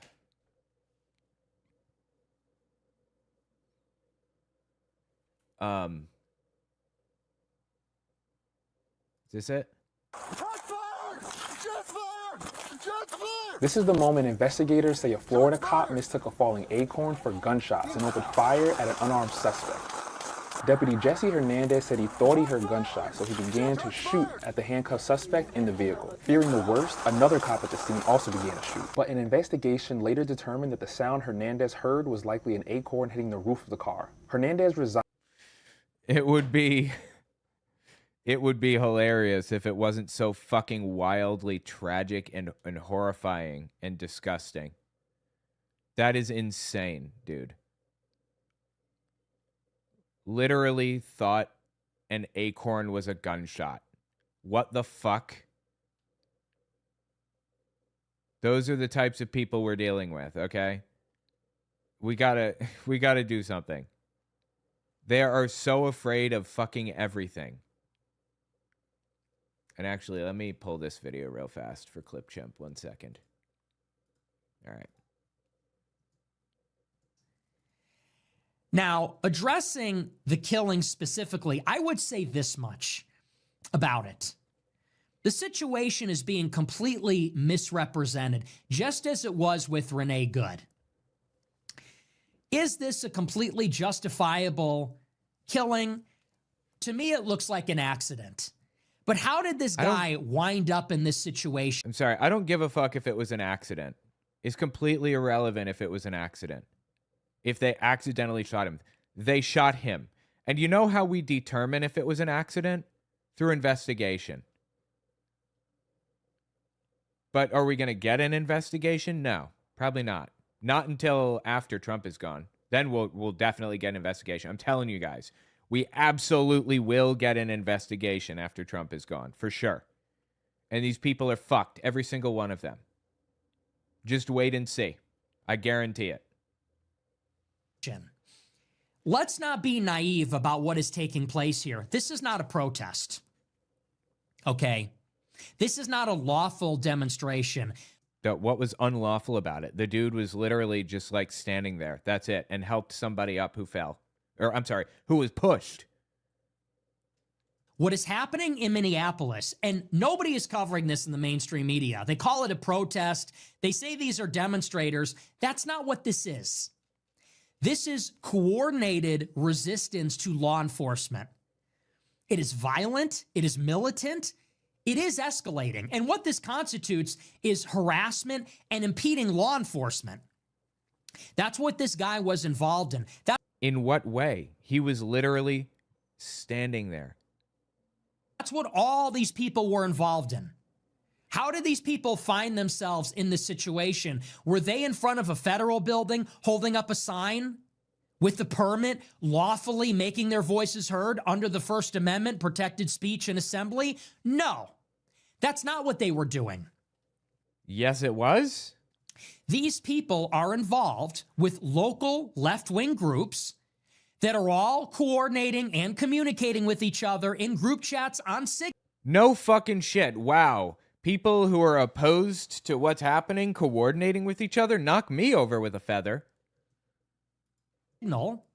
And they are actively surveilling law enforcement, tracking their license plates, tracking their vehicles. What license plates? ICE does not keep license plates on their cars, or they keep the same license plate on all cars. illegally, by the way. Trying to identify individual agents. Yeah, they should. Those agents have no right to be unidentifiable. They are public servants. Not only should we see their face, we should see their badge numbers, and we should be able to call and ask who this person is. Yeah, my political opponents are organizing. This isn't fair. They're organizing supplies, logistics, personnel, and they are deliberately and intentionally following ICE around in their vehicles, on foot, in the street, harassing them and impeding their operations. Impeding their operations is simply being present and witnessing what they're doing? What? This is a story about it from Fox News Digital. This is the only mainstream source that I saw. Then it's probably not true. If it's the only mainstream, quote-unquote, source that you saw, it's probably not true. You ever knock that one around? If I see a single source for anything, then I'm going to have some doubts about it. But Fox News Digital is your source for this? Okay, buckle up. This is going to be a wild one. This is a story about what is happening there. It says, quote, a coordinated web of encrypted chats, street alerts, and tracking of ICE abductors in a sophisticated database reviewed by Fox News Digital shows that agitators were already mobilized at the scene where 37-year-old Alex Pretty was killed minutes before any shots were fired. The encrypted signal messages obtained by Fox News Digital in real time show that anti-ICE rapid responders were actively tracking, broadcasting, and summoning backup around federal agents outside Glam Doll Donuts on Nicollet Avenue. Okay, so I'm just trying to understand what he's saying. To boil this down, is he saying activists were organizing in signal chats and were talking to each other about like what they were doing? I think that's what he's saying. Oh boy, that's scary, huh? Where the shooting happened.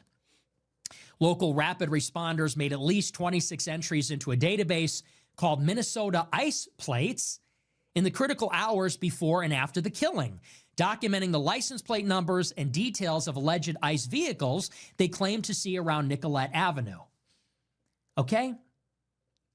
So you have hundreds and hundreds and hundreds of left-wing agitators. They are a part of local activist groups. They self-identify as progressive, socialist, communist.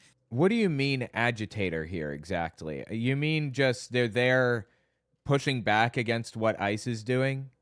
Is that what agitating is in this context? Far left, liberationist. And they are working together in encrypted messaging apps to dox law enforcement. There is a database. In one man's humble opinion, you can't dox law enforcement. In my opinion, law enforcement is morally, at least, obligated to show their face and be accountable, and it should be possible to look up who these people are easily.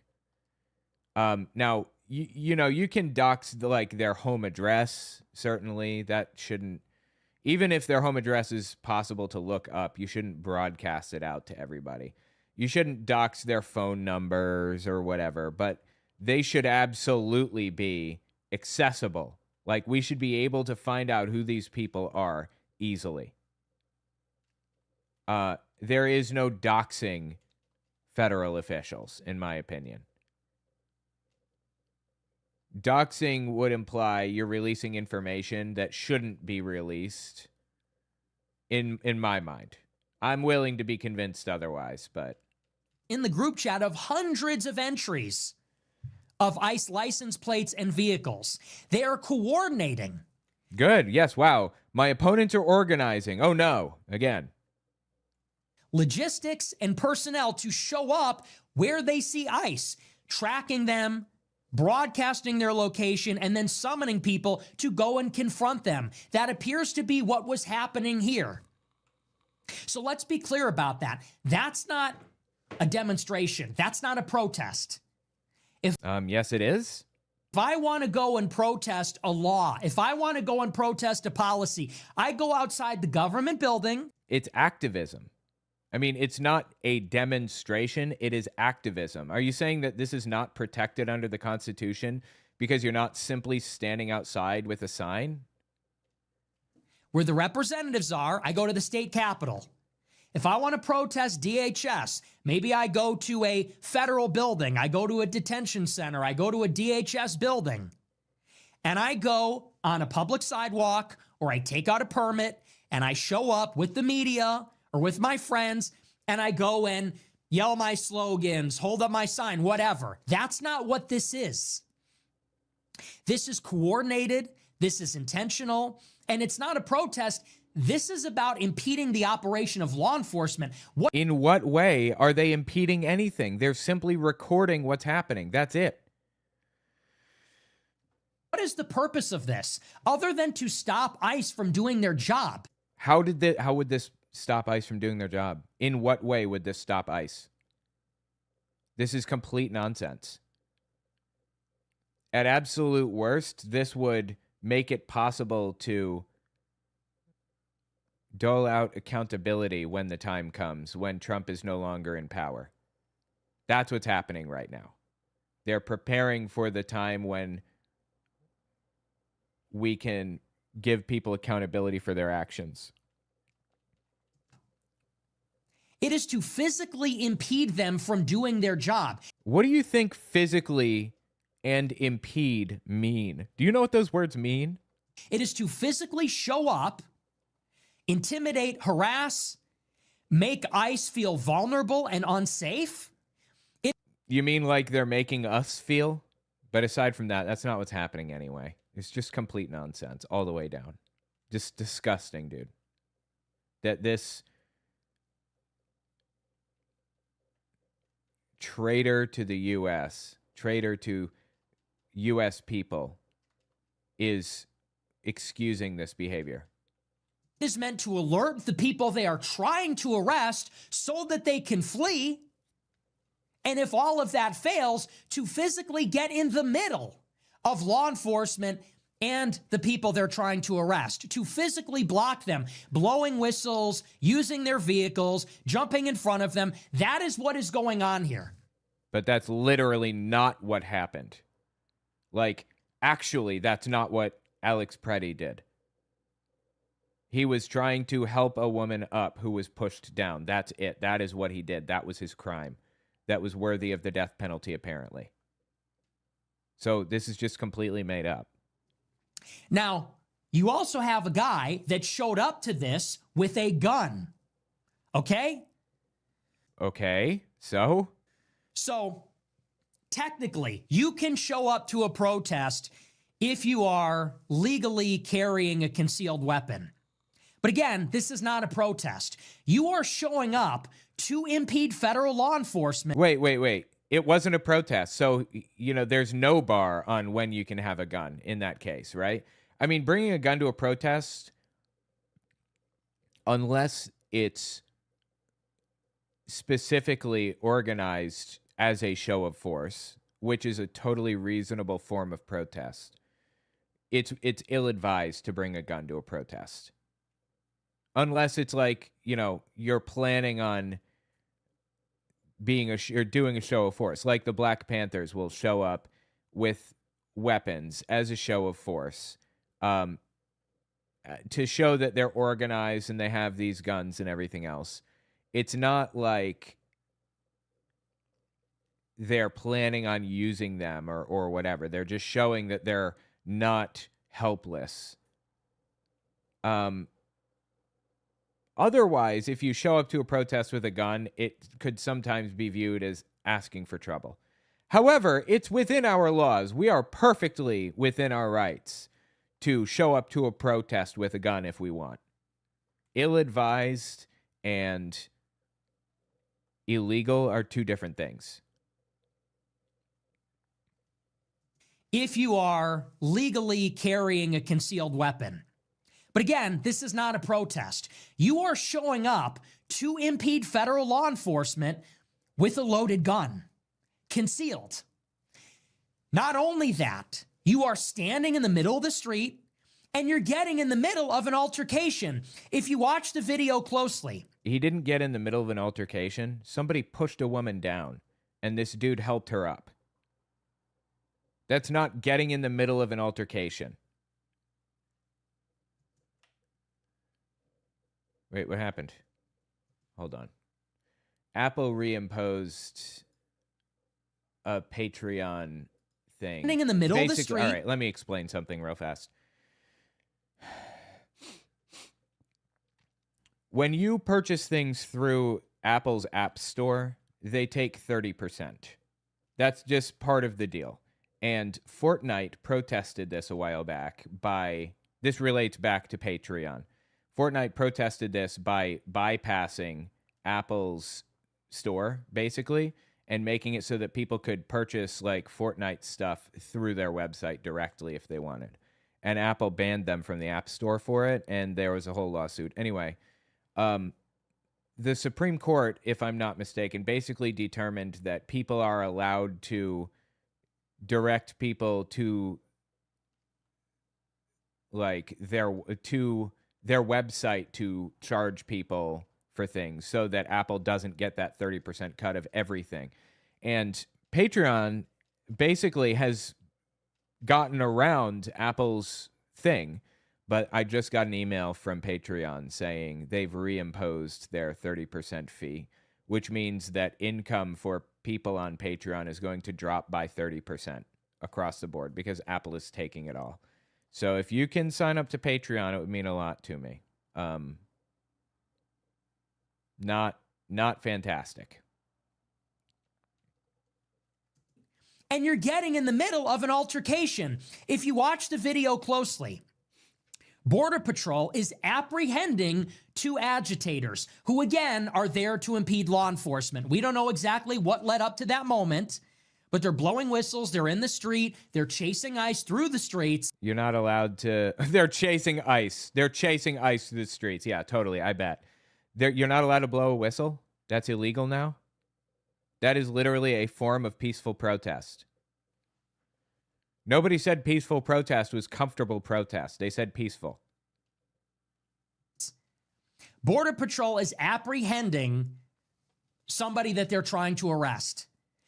You stand in the middle of the street with your loaded gun. You run up on Border Patrol trying to arrest somebody and get in the middle of that. At that point in time, you forfeit your life. Okay? Would it be ideal?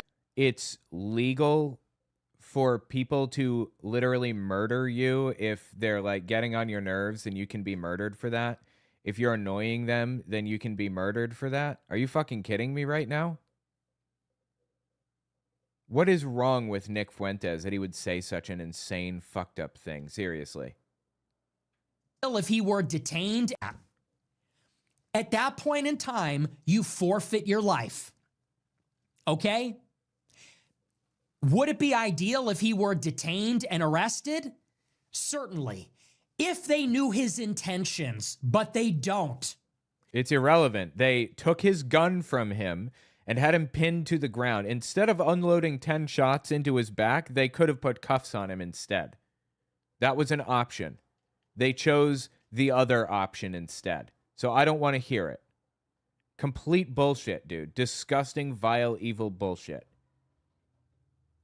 They don't know your intentions. It doesn't matter. He was already subdued. What they see is that they are surrounded. They are being chased through the streets. They weren't surrounded, though. That's not true. He was the only other one there, aside from, like, the woman that was pushed down and, like, a couple of other people. And they were attacking the people. They were not surrounded, or they weren't in danger, or whatever bullshit. It's just completely made up. They are being harassed. A masked man with a loaded gun is running up to them. But he wasn't masked. The fuck are you talking about? He was masked. He literally was not masked.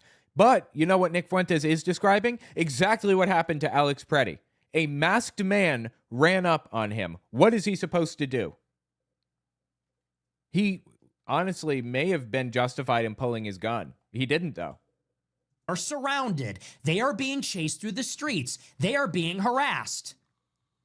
A masked man with a loaded gun is running up to them at close range and getting physical. That didn't happen. This is just made up.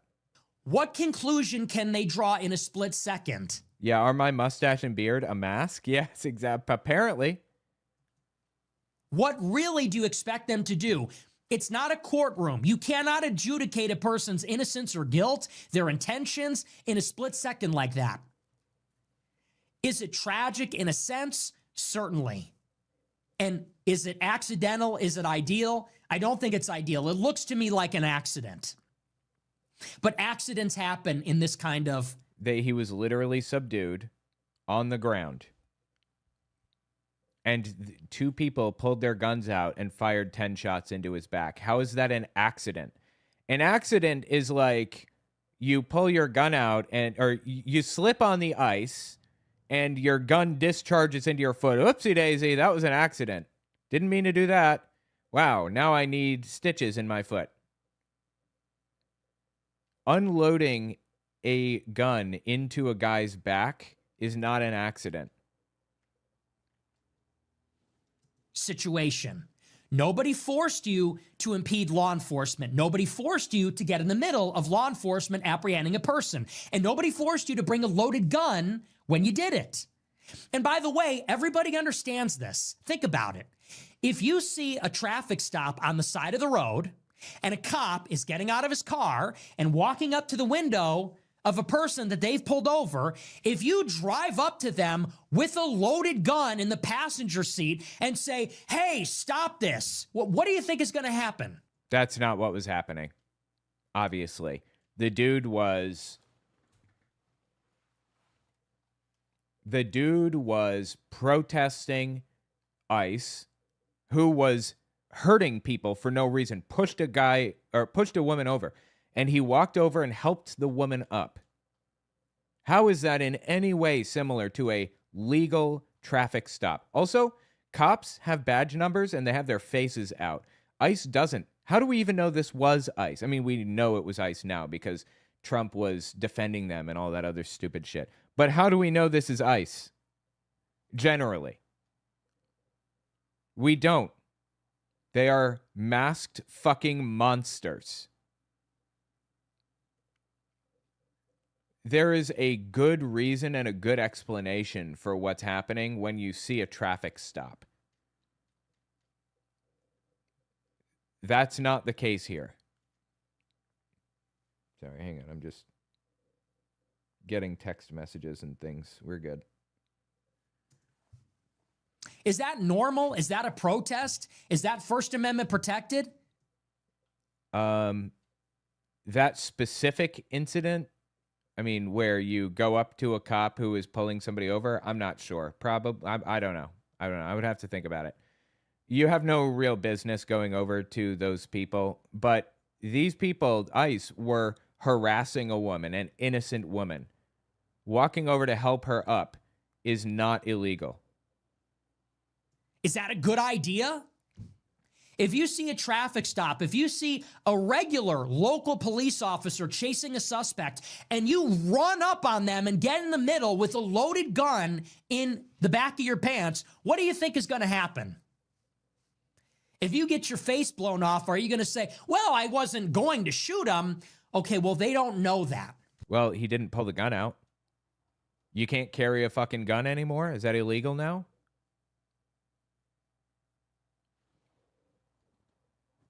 Is it against the law to carry a weapon now? Since when? Like the NRA has even turned on ICE at this point over this specific situation, believe it or not. The NRA released a statement that was very negative about ICE and what they did here. You'd be better off standing in the picket line. You'd be better off standing on the sidewalk with a sign. And people are just simply lying about what is happening in Minneapolis, what has been happening in every major city. Because, by the way, it's not an isolated incident. You have ICE officers and ICE facilities across the country that are being shot at by snipers, that are being... Oh, give it a fucking rest. They're being shot by snipers or shot at by snipers now? Come on. How gullible do you think we are, really? Unfortunately, people probably believe this garbage. Nobody's being shot at by snipers. Bombed by radicals, literally firebombed. Nobody is bombing ICE or whatever. Please. They have tried to breach ICE detention facilities. They actively, in Chicago, use vehicles to ram ICE cars, to box them in. What is he just like making this shit up completely? I'm not even sure if any of this is real. Probably not. Also with loaded guns, in some cases rifles. And you have a situation in Minneapolis where these agitators are out of control. We have seen video, firsthand video in Minneapolis, also in other cities, of law enforcement who are not ICE being harassed by agitators. I saw one video of cops. They're with a child protection unit. They're arresting. I saw that. And no, that's a YouTube channel. A child. The people who were being criticized, they're with a YouTube channel called Child Protection something. I don't remember. And yeah, that happened. That specific one incident that he's naming right now, that happened because ICE is in the city and harassing people. And it makes sense that people would be suspicious of, you know, what was going on, of what these people are doing, of law enforcement generally. That makes complete sense. Basically, if I'm not mistaken, it was some people who were walking around. I don't think they had masks on, but they were acting really suspicious and weird. Again, these people filming are kind of ridiculous for doing this, for claiming this, for questioning or whatever. But they claimed that they believed that they were ICE, and they're just not. They weren't. Child rapists, and they're being harassed by agitators who think they're ICE. Hey, maybe if ICE wasn't going around literally murdering people in the streets, that shit wouldn't happen. Maybe try fixing your behavior, and that shit won't happen anymore. You ever knock that one around the old noggin? Journalists being followed through the streets for hours by agitators, getting out of their car, hands up, saying, "We're not ICE." What about what ICE is doing? What about ICE? Are you going to criticize what ICE is doing at all? Or are they completely in the clear from your criticism? The agitators demand a CID. They say, get out of the city. Let's not be ignorant. They're out there in Minneapolis breaking into hotels, vandalizing them, going where ICE is sleeping and eating and trying to attack them. Okay, I'm not sure what you're referring to specifically. All I've seen is peaceful protests on this note. So, yeah, I don't know. Let's see. Hold on.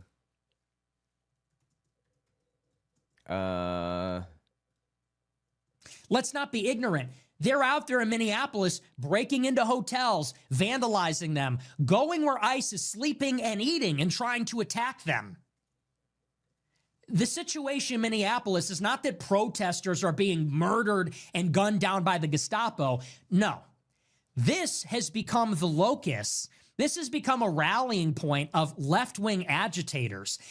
You know, I've been researching Germany in the 30s a lot to try to understand what happened and how we got to where we are and everything else. And the comparison to Germany is not perfect because they lived in a different culture, but they are definitely effectively like brown shirts or like the Gestapo or whatever. They're definitely like the Gestapo. And anybody who claims otherwise is just lying to your face. Hold on, let me just kill this boss real fast. Actually, and yes, I looked this up. This stuff is happening. Going to where ICE is sleeping and eating and vandalizing the hotels, protesting the hotels and stuff. That is happening. Yes, that's true. Deserved. I don't believe in like violence or breaking the law, vandalism. I don't believe in any of that. So if it's illegal, I'm not a fan. But you know, they shouldn't. All right, let me rephrase. Be very careful here. Some would say, not me, I wouldn't say this, but some people on that side, you know, would say ICE deserves to feel fear. They deserve to feel the fear that they are instilling in others. They want to make people live in fear. They should also live in fear. Hold on. I'm just looking here.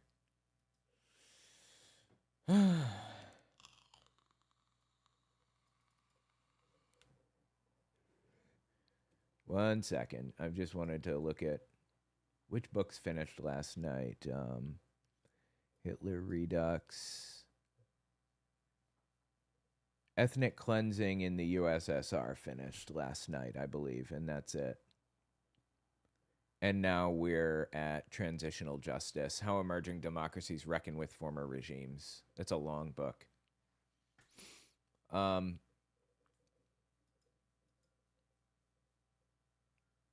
sorry, I'm just looking at my stuff here, seeing how it's going. All right, let's continue. Where is it? Here. These are socialists, communists, progressives. Like, who gives a fuck what these people are, like, ideologically? Why does this matter? One of the things that gives me hope is that grassroots support in Germany completely collapsed. There were no people, like, the communists were afraid of the Catholics, and the Catholics were afraid of the Social Democrats, and everyone was afraid of everyone else, or they didn't trust them, they didn't want to work with them, or whatever. And that led to a complete collapse of grassroots support.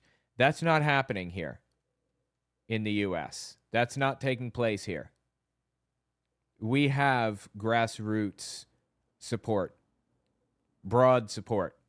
We're all Americans at the end of the day. So anyway, this is going to end badly for ICE. For everybody who's a member of ICE, this is going to end badly for them. Very badly. Trust me on this. After all the research I've done, I can tell you beyond a shadow of a doubt that they are all fucked. Radical leftists who are ideologically motivated to stop mass deportations. No, I mean, I don't give a fuck if, like, there are bad people in the country who are being deported. That's fine with me. I couldn't possibly care less if evil people are being deported, but you're breaking up and destroying families for no reason. Nobody deserved this. Nobody did anything to deserve this, to deserve what's happening. This is evil shit. But of course, Nick Fuentes is in favor of it. Doesn't think Trump is going far enough. They are there to protect criminals. They are there to protect illegal aliens. They are there to protect Somalian fraudsters. And they are there to get in the middle of law enforcement and the people they are trying to arrest. Frequently, they're armed. Frequently, they're breaking the law. Either it's vandalism, it's harassment, it's assault. And so under these circumstances, this is completely justified, 100%. And by the way, I don't care if he's a veteran. I don't care if he's a nurse. I don't care if he's a U.S. citizen. We have fucking laws in this country. Of which he didn't break. He didn't break any laws. What are you even saying? What do you think he did that was, like, illegal? What laws were being violated by him being there and helping a woman up? Donald Trump won the election. He won the Electoral College. He won the popular mandate on a platform of mass deportations. We have a federal government. The Constitution grants it powers. Trump is the chief executive in the country. He is empowered by the Constitution to deport aliens that have no legal standing to be here. That is his jurisdiction. It is lawful. It is under the jurisdiction of the federal government. These are his powers reserved by the Constitution. Yeah, so he has the power to deport people, and Obama deported people too. But he didn't harass people in the process. He didn't allow people to be completely masked with no identifiable characteristics whatsoever and push people down with no repercussions, or literally fire 10 bullets into somebody's back with no consequences. That did not happen under Obama. For the executive branch, and there is a Democratic popular mandate to do it. So what right do far-left agitators have to protest? What right do we have to protest? What do you mean agitator? Literally protesting is agitation now? Veto this. 70 million Americans voted for this. You have 316, 312 electoral college votes voted for this. That's our Constitution. That's our Immigration and Nationality Act. So you can't protest anything if something happens that you don't like, because this person was voted in. So as long as they're voted in, you're not allowed to protest. You don't have that right, apparently, according to him. Naturalization Act. That's the INA. What right do a few hundred left-wing progressives have to go in there and say, no, you don't have a right to deport illegals? No. Nobody said that, first of all. Second, we're complaining about the fact that we're being harassed and attacked and physically murdered by these people. And third, it's not a few hundred, and he knows that. We're going to abrogate all the laws. No, Somalians can steal money. That happened years ago and has already been resolved. Again, like what? Criminal illegals can stay here. People that have no right to be here are going to be here in perpetuity. They're arresting people who are here legally. And then commit crimes in furtherance of this: intimidation, harassment, assault, vandalism. You have no right. You have no right. And if these people are successful in stopping the government from enforcing the law, then who's in charge here? That's not, well, the people should be in charge, obviously, but that's not what's happening. Again, we should be able to protest. Who's in charge of our country? Is it the government? No, it should be the people. We the people. Government for the people, by the people, of the people. Which is elected by the people? The government, which is created by the Constitution? Or is it a bunch of shithead fucking communists? Who's really in control of our society? The vast majority of people involved in all of this are not communists. There are almost no communists in the United States. It is so incredibly uncommon to find a communist in the U.S. They're around, certainly. But the vast majority of people protesting ICE are just regular old left-leaning people who are horrified by the fact that their communities are being torn apart by scumbags who don't belong there. These idiots banging pots and pans and bringing the drum set and bringing their stupid costumes. These idiots, these pieces of shit, they get to determine who gets to be in our country, who gets government money for welfare. It's up to them. I mean, yeah, this is like the people, you know, people are making these decisions. Also,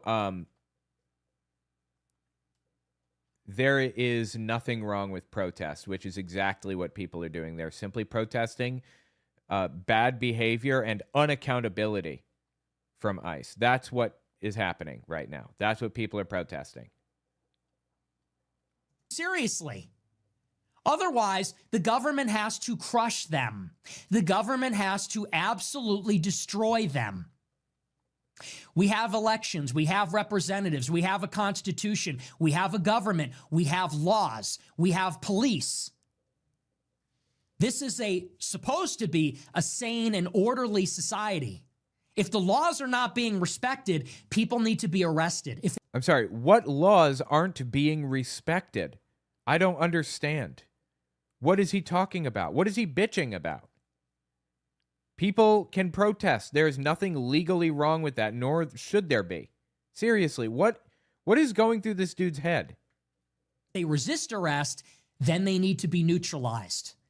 That's not fascism. Dude, they need to be neutralized. Did you catch what this motherfucker just said?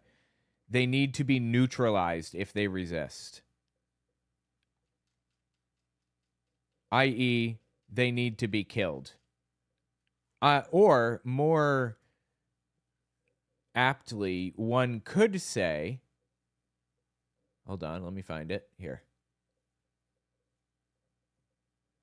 Hold on. Here. I will tell you this, brother. What? You know? I will tell you this. You raise your voice, I raise your voice. You raise your voice, I erase your voice. You raise your voice, I erase your voice. If I raise my voice, you'll erase my... Exactly, yeah. Yeah. Are you serious? You said if I raise my voice, you'll erase my voice? Yeah. Mm-hmm. Mm-hmm. This is an ICE official saying he's going to kill people who raise their voice at him, apparently.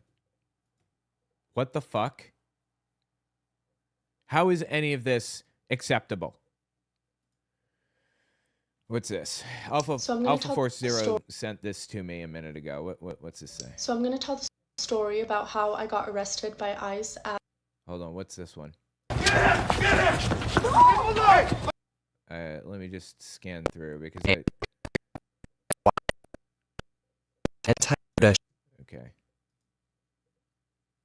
At my green card interview at the USCIS office in San Diego. So my appointment was at 8 in the morning, and my husband, who is a US citizen and was petitioning for me, was there, and our attorney was there as well. By 8:20, we got called back for our interview, and everything seemed pretty normal. The USCIS agent was just asking us typical questions like, where did we meet, what year, how it was when we started dating, when we got married, who was at our wedding, different things like that that they ask at any other interview. Towards the end of the interview... All right, let's watch this real fast. So let me put a button on the Nick Fuentes thing. This dude is vile. I mean, he is the premier white nationalist in the United States, so I guess we already knew he was vile, but, like, he keeps getting worse somehow. Tell me your thoughts. All right. Hold on, let's see. Let me grab this video. No, hold on. All right. Process all.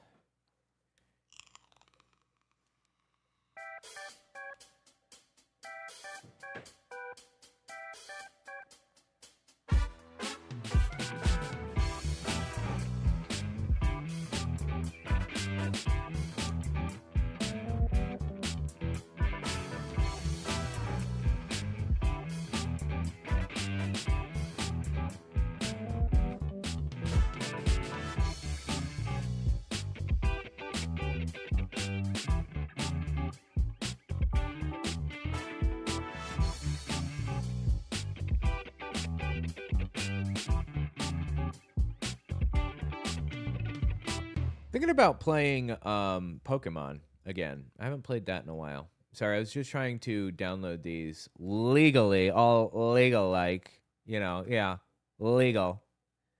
Hold on. Yes. All right, perfect. I'm sorry, one more thing, actually. Let me add a background to this. With fixed aspect ratio, process all, and then we'll watch this.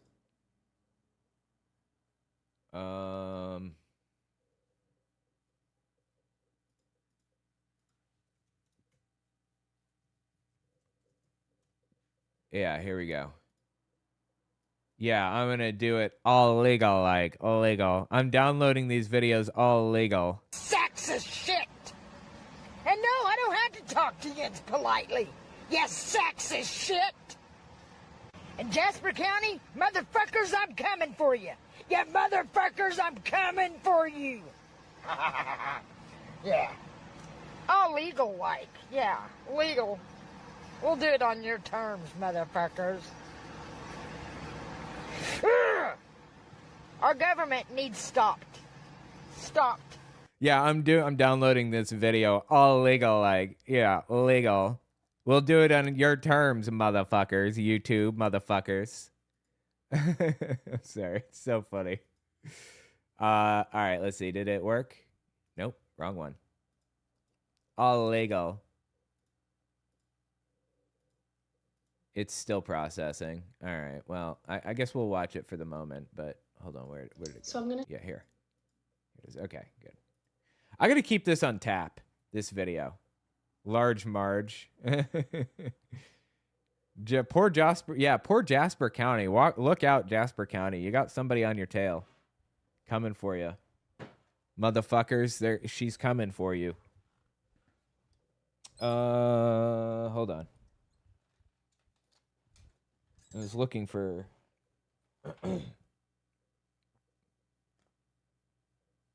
I was looking for a plug. Give me a second to grab my bag behind me. Hold on. And then we'll watch this woman here. 1 second.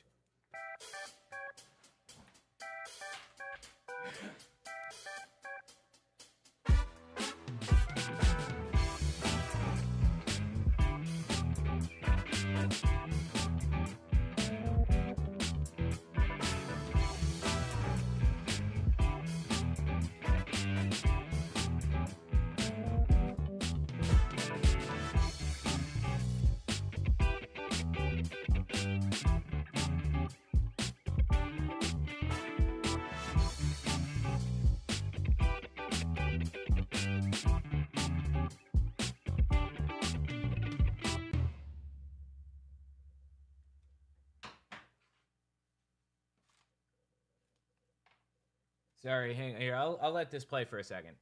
So I'm going to tell the story about how I got arrested by ICE at my green card interview at the USCIS office in San Diego. So my appointment was at 8 in the morning, and my husband, who is a US citizen and was petitioning for me, was there, and our attorney was there as well. By 8:20, we got called back for our interview, and everything seemed pretty normal. The USCIS agent was just asking us typical questions like, where did we meet, what year, how it was when we started dating, when we got married, who was at our wedding, different things like that that they ask at any other interview. Towards the end of the interview, she started slowing down with her questions and was typing a lot on the computer, and that's when me and my husband started to get worried. At the end, she said that all of our evidence was great, that the pictures we submitted were really good, and she was approving our I-130 petition. And then she said, I'm so sorry, this is not my decision, but there are some people outside waiting to speak with you. Since we had been prepped by our attorney, we knew that if at any point they said there was a second part of an interview or that other people wanted to speak to us, that meant that I was going to be arrested. As soon as she said that, I had tears in my eyes, and I remember looking at my husband and my attorney, and I was just speechless. I couldn't believe that this was happening. At this point, the USCIS agent walks out and 3 ICE agents walk in, and I'm sobbing. So one of them turns to my husband and says, is she okay? Can she understand me? Why is she crying? So I look at him and I say, yes, I can understand you. I speak English and I'm just in shock. So he says that they have a warrant for my arrest and they're there to detain me, and at that point... Okay, sorry. Just had to get all my shit together. All right, let's see here. 2 minutes, wow.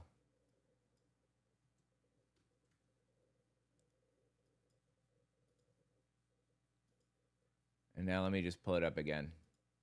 Here we are, yes. I fixed it so that I fixed the aspect ratio. Check this video out from this woman who I believe she's an immigrant. So I'm going to tell the story about how I got arrested by ICE at my green card interview at the USCIS office in San Diego. So my appointment was at 8 in the morning, and my husband, who is a US citizen and was petitioning for me, was there, and our attorney was there as well. By 8:20, we got called back for our interview, and everything's... I'm sorry, hang on a second. You can't see my game. Shit.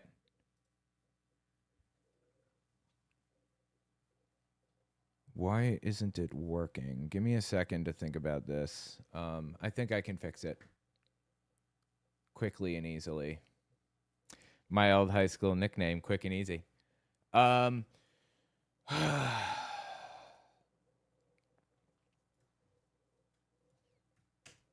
right, let's talk about it, and I'll fix it while we listen. So I'm going to tell the story about how I got arrested by ICE at my green card interview at the USCIS office in San Diego. So my appointment was at 8 in the morning, and my husband, who is a US citizen and was petitioning for me, was there, and our attorney was there as well. By 8:20, we got called back for our interview, and everything seemed pretty normal. The USCIS agent was just asking us typical questions like, where did we meet, what year, how it was when we started dating, when we got married, who was at our wedding, different things like that that they ask at any other interview. Towards the end of the interview, she started slowing down with her questions and was typing a lot on the computer, and that's when me and my husband started to get worried. Why, I wonder? At the end, she said that all of our evidence was great, that the pictures we submitted were really good, and she was approving our I-130 petition. And then she said, I'm so sorry, this is not my decision, but there are some people outside waiting to speak with you. Holy shit. Since we had been prepped by our attorney, we knew that if at any point they said there was a second part of an interview or that other people wanted to speak to us, that meant that I was going to be arrested. As soon as she said, dude, that's so scary. Holy shit.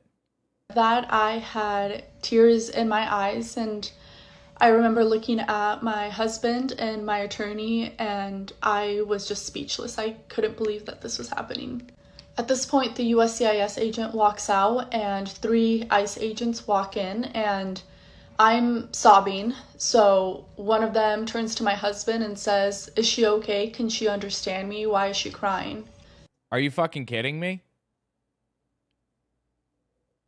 Why the fuck wouldn't she be crying right now? Are you for real right now?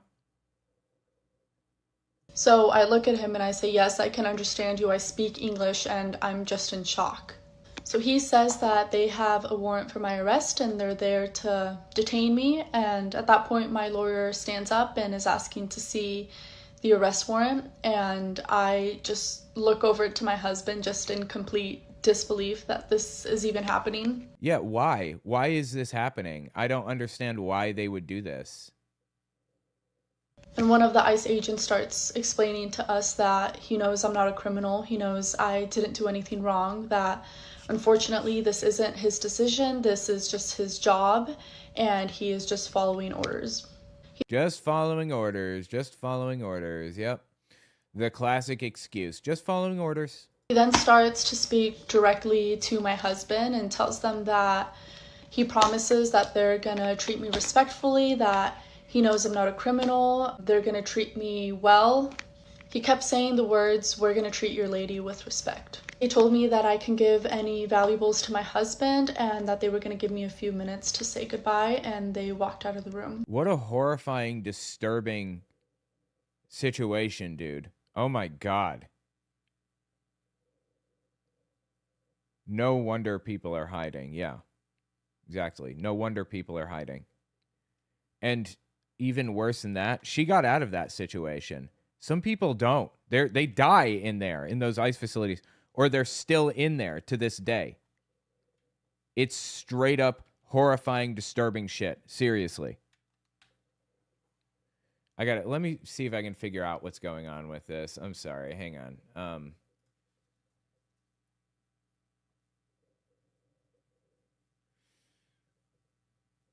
There's I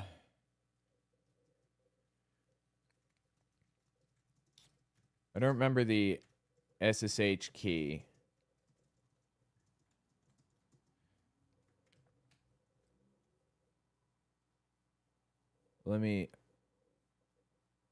There's got to be another SSH key here.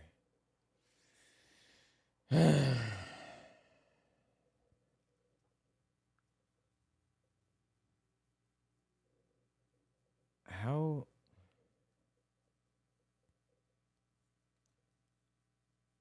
I'm trying so damn hard to get in. The SSH key doesn't require user. It's just SSH key. And I'm trying to remember which one it is. Because you can't see my screen at the moment, and that's not good. Maybe it's in the config? Hold on. Wait. Trying all my standard passwords. Wait.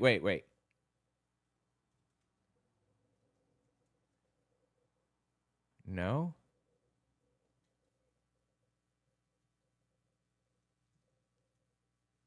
Why can't I not sign into my Pi? This doesn't make any sense.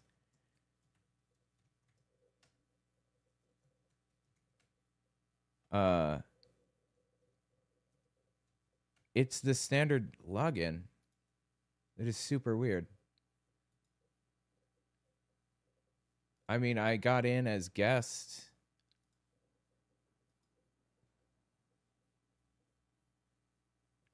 Very odd. All right, let's continue.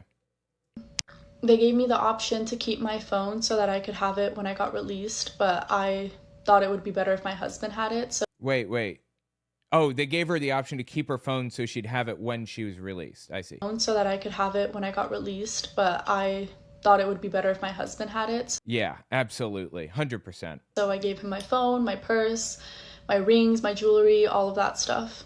I wrote down my attorney's phone number just in case. She told me that I could refuse to sign any of the paperwork they gave me there unless it was paperwork that says that they were releasing me.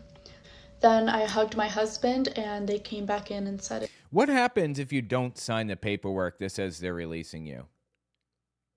What happens if you refuse to sign that? Do they just not release you, or you stay in there forever?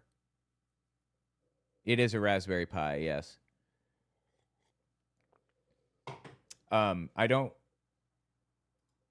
mean, it's just the standard login.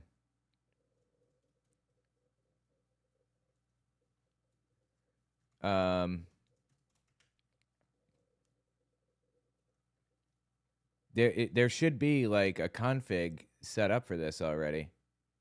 Why is there no? It's very frustrating. it was time to go.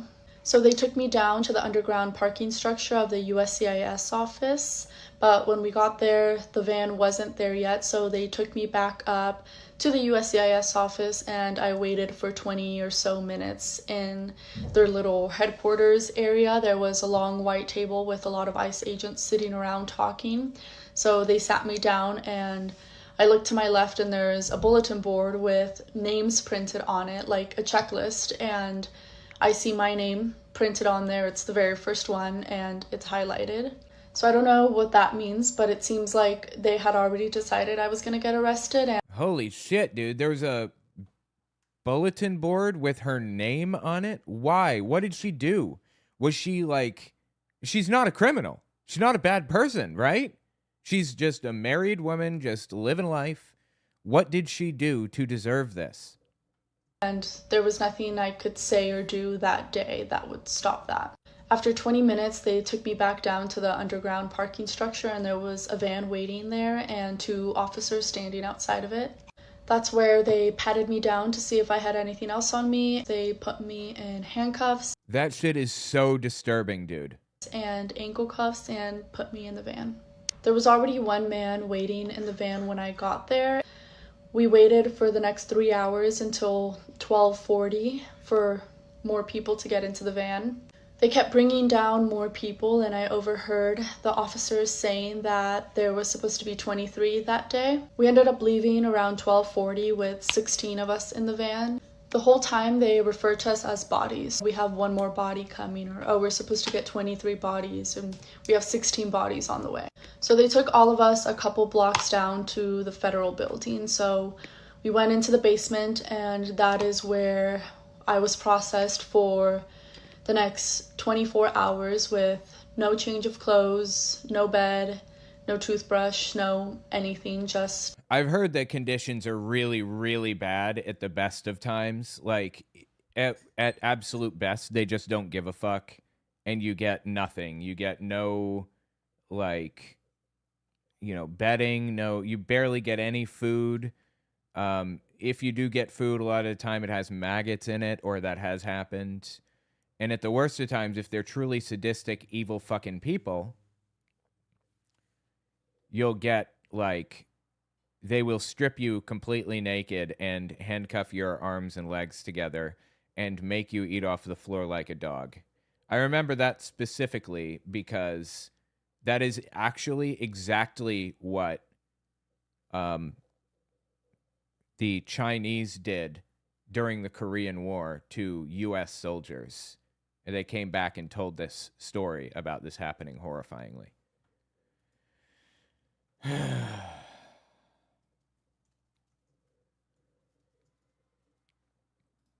A cell. So I'm really lucky that I was able to get out. I know that I have a lot of privilege, so I want to make sure that I use that luck and that privilege to talk about everything that happened and talk about the federal building and the detention center and even what's going on now, because I know it's important to use my voice to uplift others. So this is something that I'm going to continue talking about so that people know what is happening. Just straight up horrifying, dude. Absolutely horrifying. And for what? What was gained? What did she do that deserved this? I'll tell you I'll tell you the direct result of this. ICE has an even worse reputation as a direct result. ICE looks fucking terrible as a result of this type of thing right here. Seriously, deeply disturbing stuff. Anyway, tell what you think about it in the comments. I'm trying to change my video settings here. System settings, scraper. I don't remember how to function.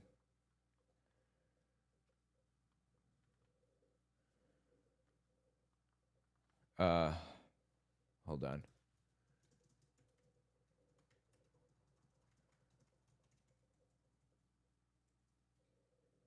How do I get to a terminal from Beta Sarah? I don't remember. OMFG, did I just press F1 from the emulation station menu? Wait, why isn't it work? Oh, it's because it's not on. I see. I got it. Function F1? F2? What the hell is going on here?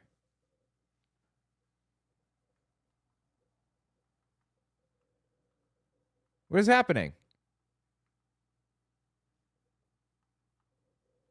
I don't understand. Why can't I play this? This is very frustrating.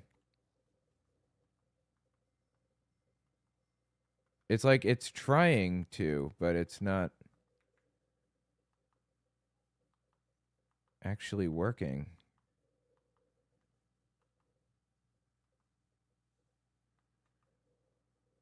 Wait. Okay, so this is working now, but it's not jumping to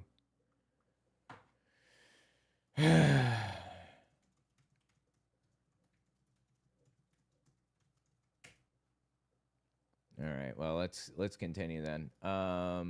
Couple of other things I wanted to watch. Let's watch this JW thing. Oh yeah, and let's go to jw.org and see. Hold on. Will world hunger ever end? Marriage and family.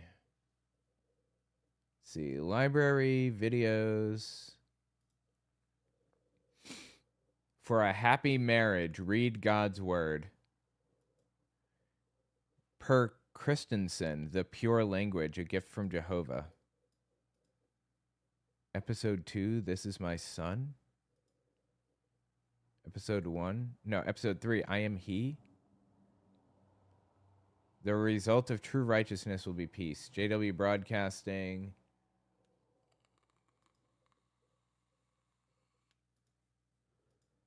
Let's see. What's this?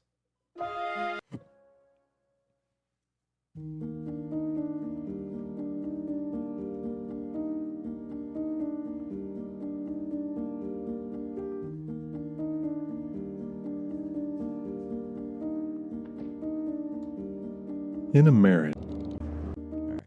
So Jehovah's Witnesses made this video titled, For a Happy Marriage, Read God's Word. Because this is, of course, the solution to every marital problem, right? Reading God's Word. Check this out. Applying Bible principles.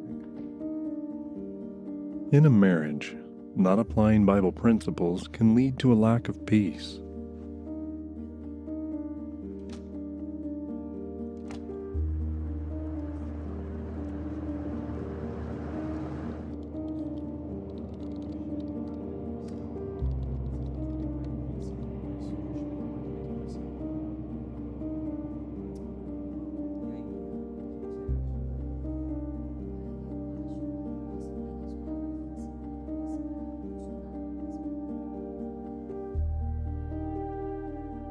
As time passes, the differences in opinion and personality that arise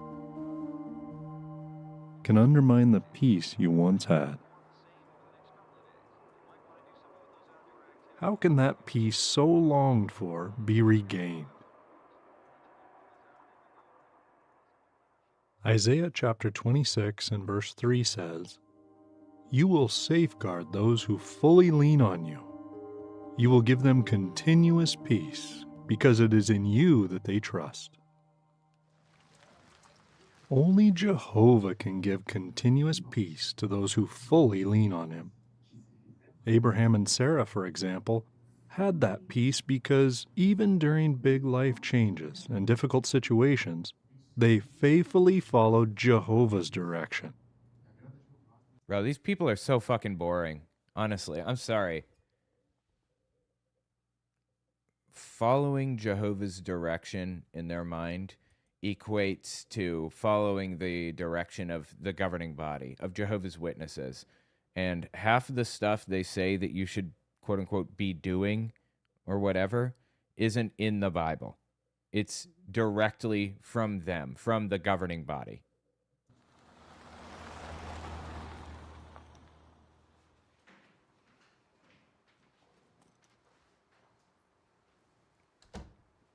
We can demonstrate our trust in Jehovah by searching out his advice in his word, the Bible.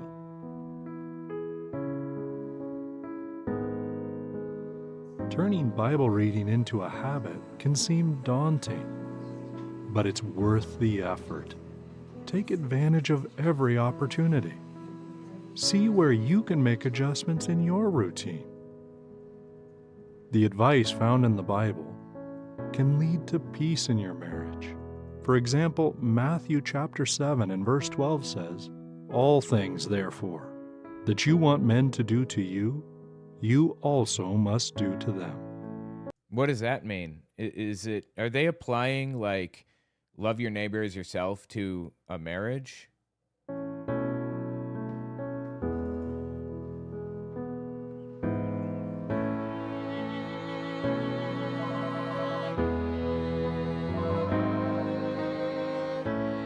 But after reading, don't forget the most important step.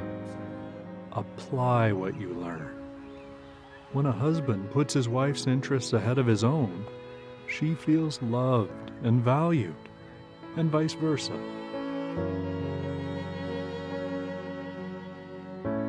Wow. So just love your wife. See how simple it is, guys? Just love your wife and love your husband. That's the biblical advice for marriage. Boom, you're done.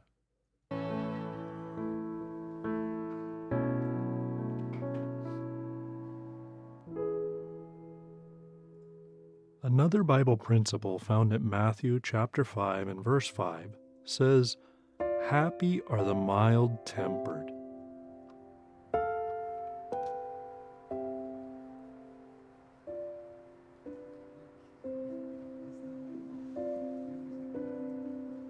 By controlling our temper, we create an environment that is relaxed and peaceful.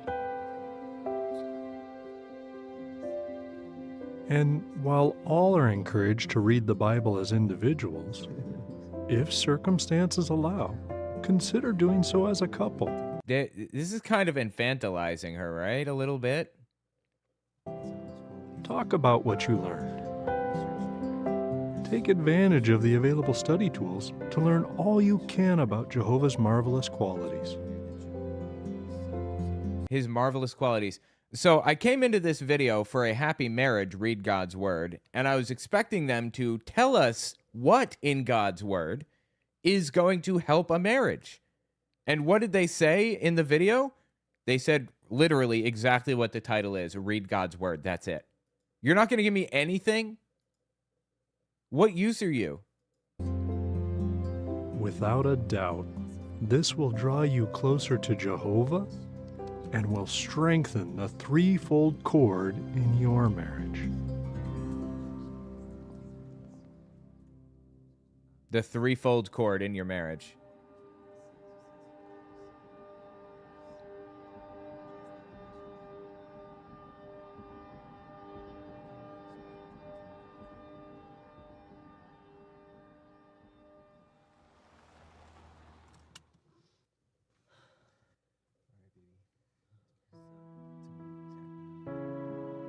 Wait, what's happening now? Is he reading the Bible to his wife? And even when life takes a turn and things get hard,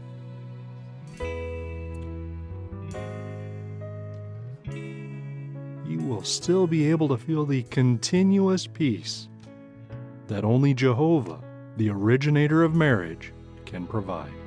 This is so fucking weird, dude. I swear to God, these people are so weird. And, like, you don't realize just how fully weird they are until you come out of the religion. But, my God, how did I ever put up with this? Anyway, tell me what you think about it in the comments. I thought I had it working, but I do not.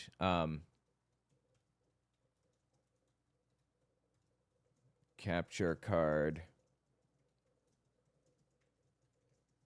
All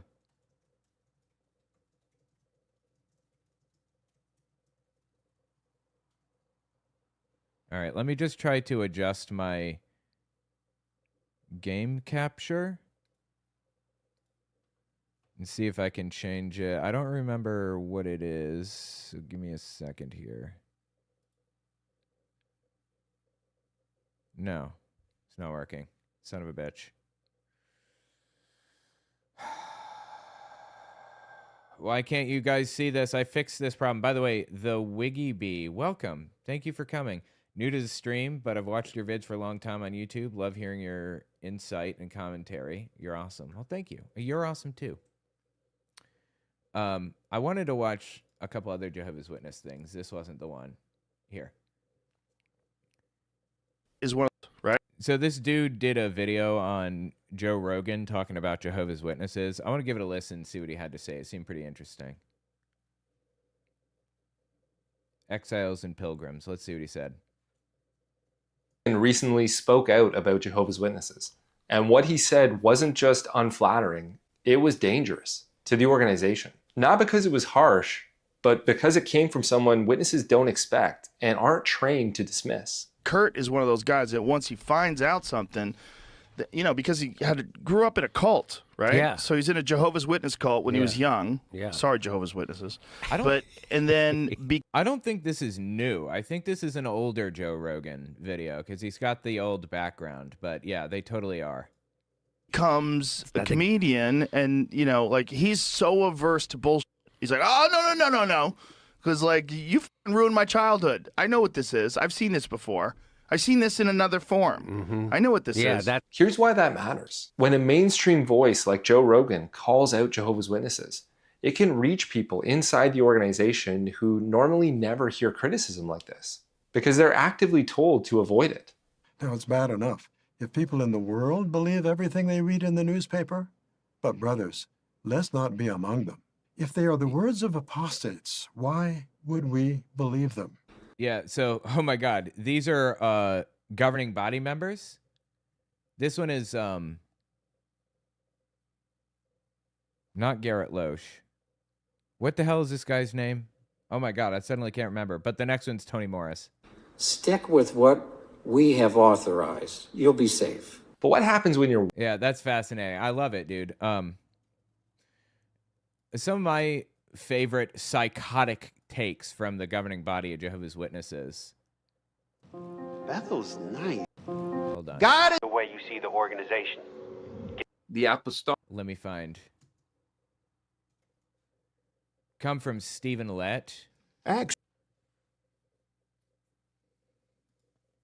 Here, this is a great example right here. Wait, I'm just checking. Here you go. Satan continues his work as an evil ventriloquist using not serpents, but human puppets to enunciate his voice, these acting as his agents, either wittingly or unwittingly. But now let's discuss 3 examples of how our fine shepherd tells us one thing, but Satan's underlings or strangers tell us something opposite. We know the Master Jesus found the faithful and discreet slave spiritually feeding right-hearted ones in 1919. This is a big, complicated belief system about how they think that Jesus came back to Earth in 1914, roved around for a bit, and found Jehovah's Witnesses living according to God's standards and chose them as his representatives on Earth in 1919. So for 5 years, he wandered around looking for people. Anyway, the interesting part about that one is that Jehovah's Witnesses didn't exist at the time. They were the Bible students. And there was a split where they lost like 1/7 of their membership or whatever. Anyway, middle, they call themselves the faithful and discreet slave, which is a term from a parable of Jesus. They claim to basically be Jesus on earth, his representative. This is the bottom line. And at a future time will appoint him over all his belongings. So what's the implication? Obviously, even now, Jesus fully trusts the faithful slave. And all of us, even individual members of the governing body, should do the same. But what does the voice of strangers say on this subject? Don't trust the faithful slave. He will mislead you. And who often have the loudest voice promoting this false message? Apostates. Apostates coming to get you. Hebrews 13:9 labels false messages as strange teachings. Yes, they are the teachings of strangers. Some examples of their strange teachings are that the faithful slave protects pedophiles. Yeah, a little bit. They kind of do, as a matter of fact. Or that slave will exploit you so they can live lives of luxury. Those are both bald-faced lies. Okay, well, what's with the pinky ring? What's with the expensive watch here? One of them wears a Rolex. And this has been brought up to the governing body. Why are you wearing these insanely expensive things? And one of them said, I'm sorry, and the press office responded to somebody asking questions, basically saying some of the governing body members were independently wealthy before becoming Jehovah's Witness. That was the excuse. Bizarre. They are, I'm sorry, they are most definitely absolutely living in luxury. I don't know how anybody could deny that. Watching or listening to something and your guard is down. That's why when someone like Joe Rogan says Jehovah's Witnesses are a cult, it matters more than you may think. And Joe didn't stop there. A few months later, he had a guy named Kurt Metzger on the show, who's a stand-up comedian. He's also a former Jehovah's Witness. And what he said might feel very familiar to many of us. I know you accuse me of being secretly religious, but I was kidding. Well, I'm openly this. Jehovah's Witnesses, you know, now they told me God was going to kill all of you by like 20 years ago, so it's awkward now for me, obviously. But what's funniest about that comment is, of course, Joe laughed, and how could you not, right? But it's not even really a joke. As Jehovah's Witnesses, we were told that all our lives with a straight face, that Armageddon was coming, it was coming soon, and that all non-Jehovah's Witnesses would soon be killed. Yeah, seriously. And people underestimate how intense it was for Jehovah's Witnesses, too. They did these things called Armageddon drills when I was little, and they're still doing them, I understand. Okay, first things first, guys. Are you okay? Everybody's okay? No injuries?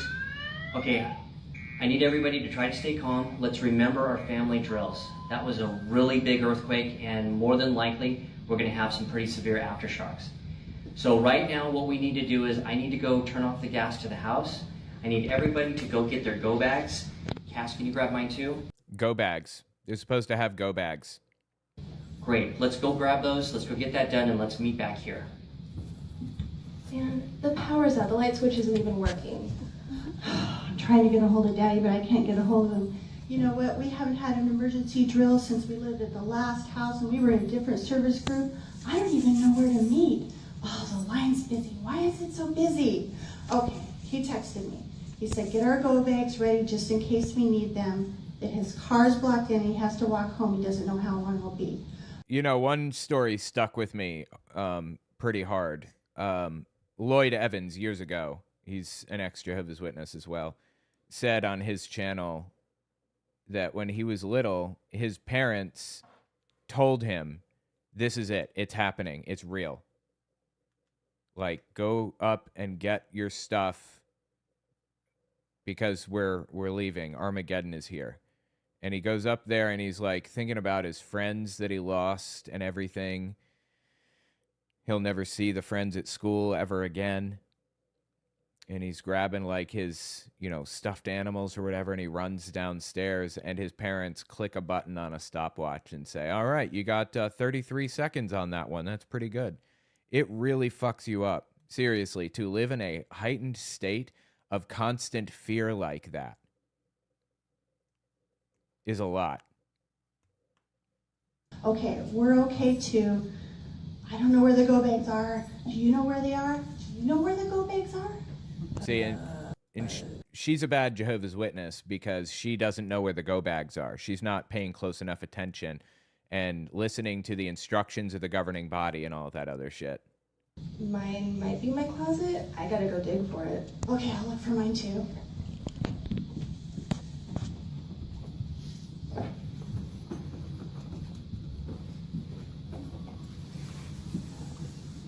Okay, nice job. All right, now we need to text. Look, and in the background, you see this woman throwing stuff around. Rusty, let him know where we are, how we're doing, and that we're all safe. You know, during the quake, my phone broke and it had all of my numbers in it. No, that's okay. We have our list. And by the way, thank you for grabbing all the go bags. Do we have the list? I do, and I found Woody's go bag also, so I grabbed that. And yep, here's the list. Excellent. Okay, great. So looking at everything we've got here, nice job. It looks like we've got everything that we need for the next 3 days. I was checking my phone when I turned off the gas. I don't have any cell service. Shai, do you have any service? Okay, all right, that's all right. We do have the landline, so Shy, if you could please go grab the landline and bring that back. Wait. Grab the landline and bring that back. How would one grab the landline if it's a landline? I don't understand, dude. Anyway, the point is they freak people out intentionally. Like they set out to make you feel like you're in a heightened state of awareness 24/7. And yet, here you all are. Anyways, the conversation goes on and it gets even more interesting. People don't know you grew up Jehovah's Witness. You were, a long time ago, you were getting real upset about a lot of this woke. And I remember you saying this. No, I've seen this before. This is the same shit I saw in the Jehovah's Witness. This is the same shit before. And I remember being like one of the first times I was like genuinely alarmed about how really crazy ideas can spread. And really, wait, I'm sorry. Did he say woke a minute ago? Is he talking about people on the left are like Jehovah's Witnesses? Yeah, just outrageous behavior can become normalized. Joe mentions crazy ideas spreading and how outrageous behavior can be normalized. And again, if you were a Jehovah's Witness, you know exactly what that's like. I mean, imagine a world where someone tells you that you're not allowed to talk to your kids anymore, or your parents, or your siblings, or your best friend. You can't talk to them anymore because they don't believe some of the ideas that you believe are true. So you just can't talk to them anymore. Yeah, that sounds like a cult. That sounds crazy, but that's exactly what happens in the Jehovah's Witness community with disfellowshipping. And even though it's outrageous, it gets socially reinforced as normal or even good within the JW culture. The second part of that is, it's reminding me of that, but without the love and forgiveness of if you believed in Jesus. So they took the only good thing out of it. Now, this is a great point. And unfortunately, growing up in a group like Jehovah's Witnesses can give a really poor representation of Christianity. Obviously, listen, you can have a bad experience in any denomination, but what many of us experienced as Jehovah's Witnesses wasn't historic Christianity.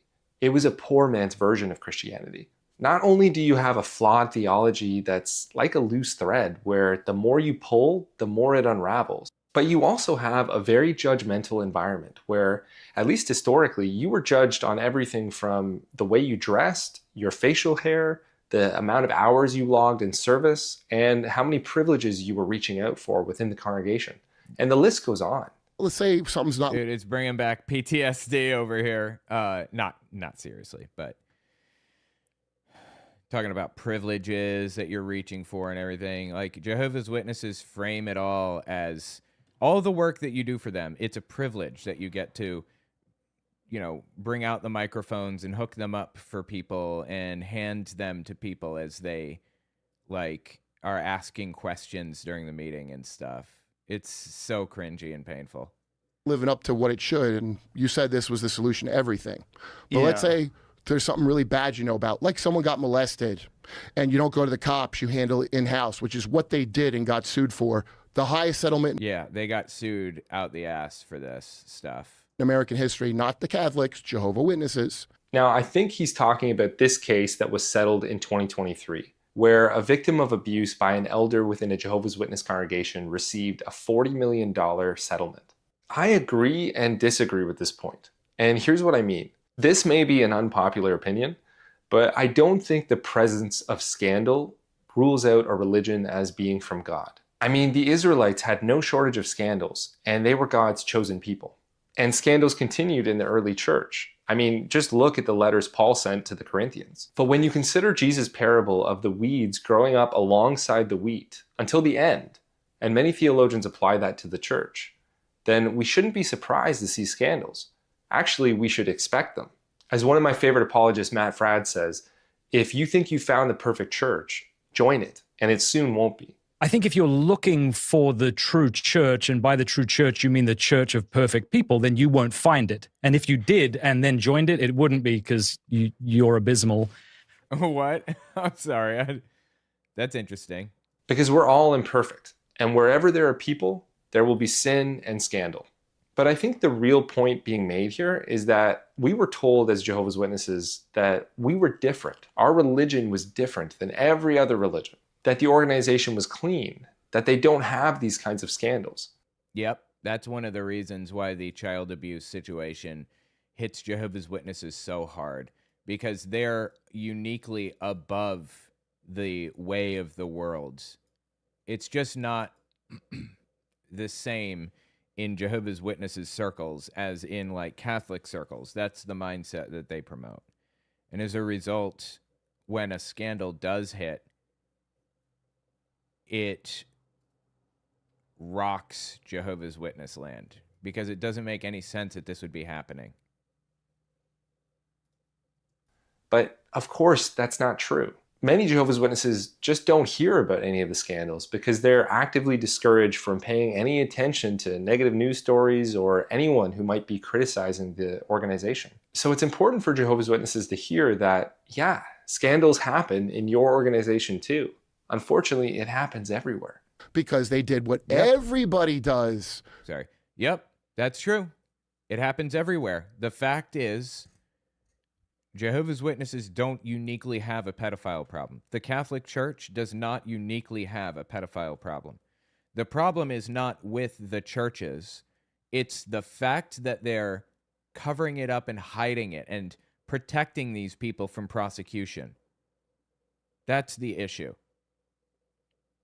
Every demographic of people has this problem.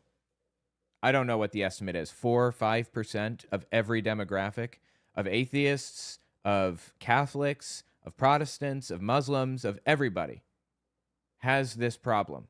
But are you going to protect those people from prosecution when you find out about it? It brings reproach on Jehovah's name, quote unquote, when Jehovah's Witnesses are accused of this. So they try to cover it up. I hope they've learned their lesson. I haven't heard recently of a court case where they're being sued over this, but something tells me that they haven't learned their lesson still. Hang on.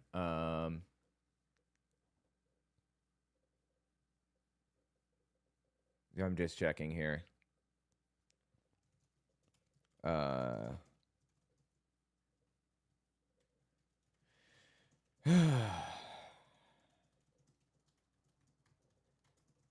This permanent. All right. They Epstein file, hide the files, handle it in-house. This could look bad. If you saw what I saw, you wouldn't release it either. All that bullshit. So don't tell me you're the one organization from God and you did that. And like people ought to be kicked out for that. Because all the Bible stories I got taught, God would strike you with leprosy for that. You know? Yeah. And this is the point I was just making. Basically, if you're going to make a case that your group, your religion is different from every other religion, and a big part of that argument is that you don't have any scandals, well, you're digging your own grave. Because when scandals inevitably come out, as they always do, well, now you're not so different after all. Right. Exactly. Now we take that off the table, and it becomes more about your beliefs, your doctrine. And I'm the kind of chump that believes in the thing if I believe in it. So I'm a kind of poison for your group because when you don't live up to it, I'm going to be a real about it, you know? So obviously that conversation did not paint Jehovah's Witnesses very well. And here's why that matters. Witnesses are told to avoid anyone who speaks negatively about the organization. So speaking for myself, I didn't really encounter anything negative about the organization for the 27 years that I was in it because I wasn't looking.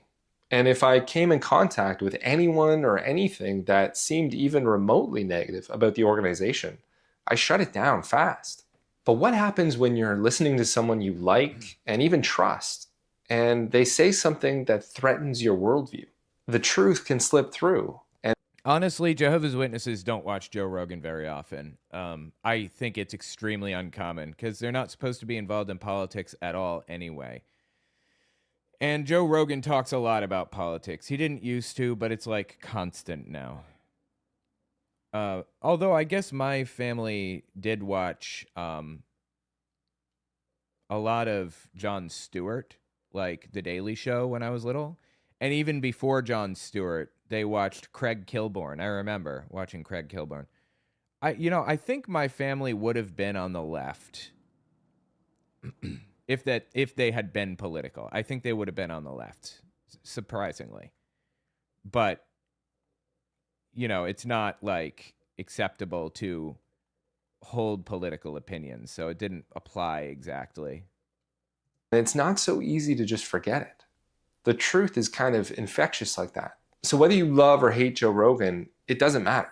The fact is, he has a huge platform. He gets tens of millions of views on many of his episodes. Among his audience are at least some Jehovah's Witnesses. I personally know that. And when those witnesses heard these episodes, I bet it made them think, even for just a second. So if we want as many Jehovah's Witnesses as possible to wake up, then we need more people speaking out. We need more mainstream attention on this organization. Not all of us have huge platforms like Joe Rogan to get the word out, but we do have our own circles of influence, and you never know where your circle might overlap with a Jehovah's Witness. If you have an opportunity to talk to a Jehovah's Witness and share something with them that might make them think, even for a second, then take it. You might not see the fruits of your efforts right away or even ever, but you never know. The cracks might be starting to form underneath the surface, because truth doesn't always wake people up all at once, but it plants a question. And once that question is there, it often doesn't just go away. If you enjoyed this video... That was pretty interesting. Yeah, I absolutely agree with all of that. It is valuable for Jehovah's Witnesses to be exposed to this stuff. I'm sorry. Honestly, that's the benefit generally of protest. The benefit of protest is that it gets information into people's ears that otherwise wouldn't have access to this information, who otherwise wouldn't be exposed to it or be aware of it. You know, people go out on the streets of New York City and just fill the streets with signs and all this stuff saying no kings, or saying hands off our, you know, our Medicare and Medicaid and everything else. This stuff is it's something that people wouldn't be exposed to normally. It's something that people wouldn't be aware of. You know, this grandma driving to church on Sunday doesn't watch any news or only listens to, like, you know, NPR or something. She wouldn't be aware of any of this normally. But you are forcing this information to be public, and that's incredibly beneficial, in my opinion. That's one of the main benefits of protest. Anyway, tell me what you think about it in the comments. Really interesting video. Dude has 4,000 subbies, if you're interested in checking this out. Exiles and Pilgrims. Okay. I've wanted to cover that for a while. There was something else I wanted to hit. Let's see here. I already hit this. Greenland. I may come back to that in a bit. Done. Greg Bovino. Ice. I'm just looking here.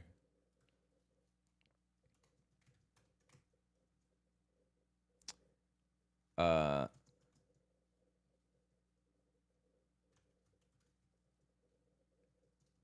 on 1 second.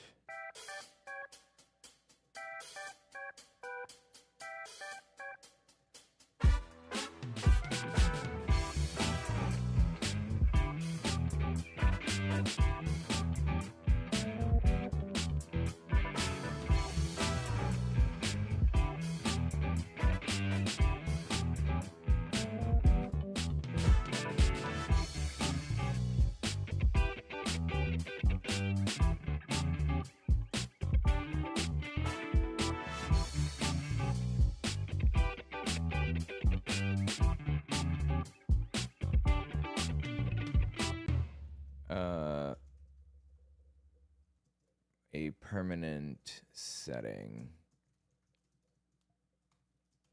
In settings, when I exit the game and re-enter.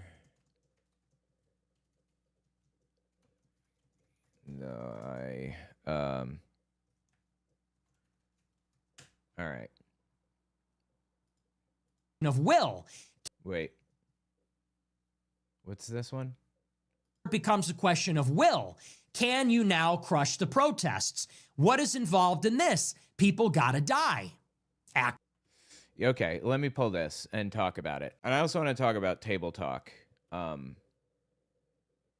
Hitler's table talk. It's fascinating stuff. Okay, here we go. Clear all. Nick Fuentes, people must die in mass deportation process. All right, open. And then Fuentes.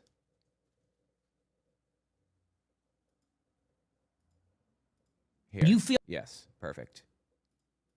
There's a group of people. Yes, all right, awesome. Listen to what Nick Fuentes had to say the other day. This is where it becomes a question of will. Can you now crush the protests? What is involved in this? People gotta die. Actually, people do have to die. I don't know how. This is obviously in response to Alex Preddy being like executed in the streets.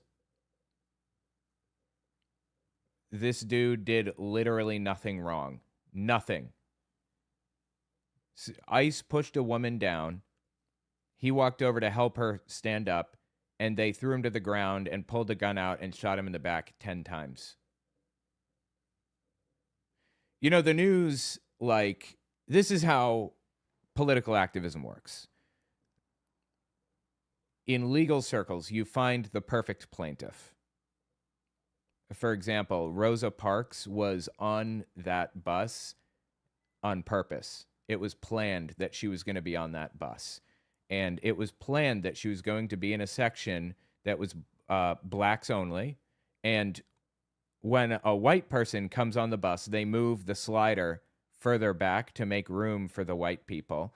And any black people that are in the blacks only section, where the slider now moves back, they have to move back to match the slider. They put her on that bus, on that specific bus, on purpose, because that's how political activism works. She has to have a flawless background. She has to be a perfect plaintiff. There was another woman that this happened to before Rosa Parks who had had an abortion in her past, if I remember correctly, and they didn't bring her case to the Supreme Court because they knew that people were going to destroy her over that. Rosa Parks was flawless as a plaintiff. The news latched on to Alex Preddy specifically because this is a perfect example of ICE executing somebody with no fucking justification. Okay, he was an ICU nurse. He didn't have a criminal background. He wasn't an immigrant. He wasn't anything that the right could latch on to and destroy his reputation over. And it was completely ICE's fault in this situation. It was 100% ICE's fault in every way, shape, or form. And even worse than that, he was legally carrying a firearm that he didn't even touch. He was the perfect plaintiff. There is no reason for anybody to support his death. But the right is doing it anyway. Nick Fuentes is doing it anyway. It's wild to hear the right. Do they not have whiplash from jumping from position to position so much? And Nick Fuentes is unhappy right now that there aren't more deportations. In fact, he said, I know the economy is going to be destroyed by deporting all of these people because these people support the economy. I know that's going to happen, and I still want it to happen. People don't expect this. How is this not reasonable? All of this is justified. You know, what level of force do you think is acceptable? You want to deport 1 million people per year. We're deporting 250,000 and a couple of people died. If you think that is too heavy-handed and extreme, how are we going to get those numbers up 4 times? Right? That is Nick Fuentes' perspective on this. It's going to get ugly. Okay? He wants it even more ugly. It's already ugly. And you are breaking right now at this point when it's not even as ugly as he wants it to be. The point is he wants to bring it even further. He wants to make the situation even more extreme. And the United States is already not happy with the situation. But Fuentes wants to go full actual fascist. He wants to, start murdering people in the streets, like full on. Like he can say this was an accident, and he does say that Alex Preddy's thing was an accident. He doesn't want it to be an accident anymore. He wants this to be intentional. He wants ICE to intentionally murder people. Psychotic. We need something more radical and more extreme and more intense. The problem with this, with his plan or whatever, to make things more radical and intense, is that when you make things more radical and intense, when you ratchet up the tension and the pressure like this, you create martyrs. Alex Preddy is a martyr. Renee Good is a martyr. And you lose public support when there are martyrs like this. You are not popular when you do things like this. This is the type of thing that makes conservatives lose. And Nick Fuentes knows that. He knows conservatives are losing the culture war. He knows that they are as unpopular as they have ever been and will continue to be very, very unpopular as a result of what's happening right now. He doesn't give a fuck. He wants to force extreme behavior. Than anybody thinks is reasonable right now. That is what needs to happen. ICE has not gone far enough.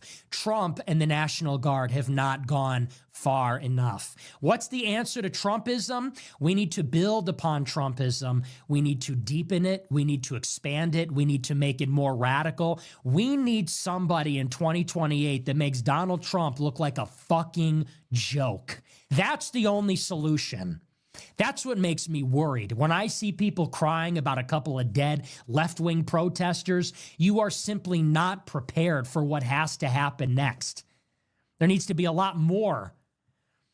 That is a psychotic thing to say. ICE. There needs to be a lot more of that sort of thing before we take our country back. Well, I have bad news for Nick. They're not taking the country back. Okay. This was their one and only shot.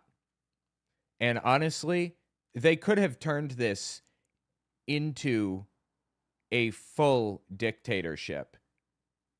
And it's close to that, but they didn't. They lost their chance. They should have done it after Charlie Kirk. If they were going to do it at all, they should have done it after Charlie Kirk. They could have sent the military into the streets, like actual military into the streets. They could have just started, summary executions. They could have done public firing squads of protesters. They could have gone door to door looking for Democrats. And I believed that we were going to see pogroms. I believed that we were going to see it, but we didn't. It's bizarre.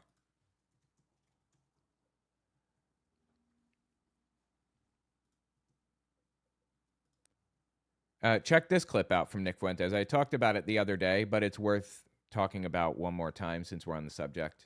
You feel bad about this race traitor? Alex Preddy, the race traitor. That's what they are. You feel bad about this lesbian poet and Alex Preddy, the male nurse? You feel sorry for these race traitors that laid down their life in defense of this scheme? You can't plead ignorance. They're in their late 30s. Renee Good was 38. This guy was 37. What is the excuse? These are not college kids that got misguided. These are not college kids that don't know any better. These are full-grown adults. We are in the post-COVID era. We are thoroughly in the Trump era. If you don't get it at this point, you're irredeemable. If you're out there throwing yourself in front of ICE to die for these dirtbags, let them. Let them. One less asshole in the world.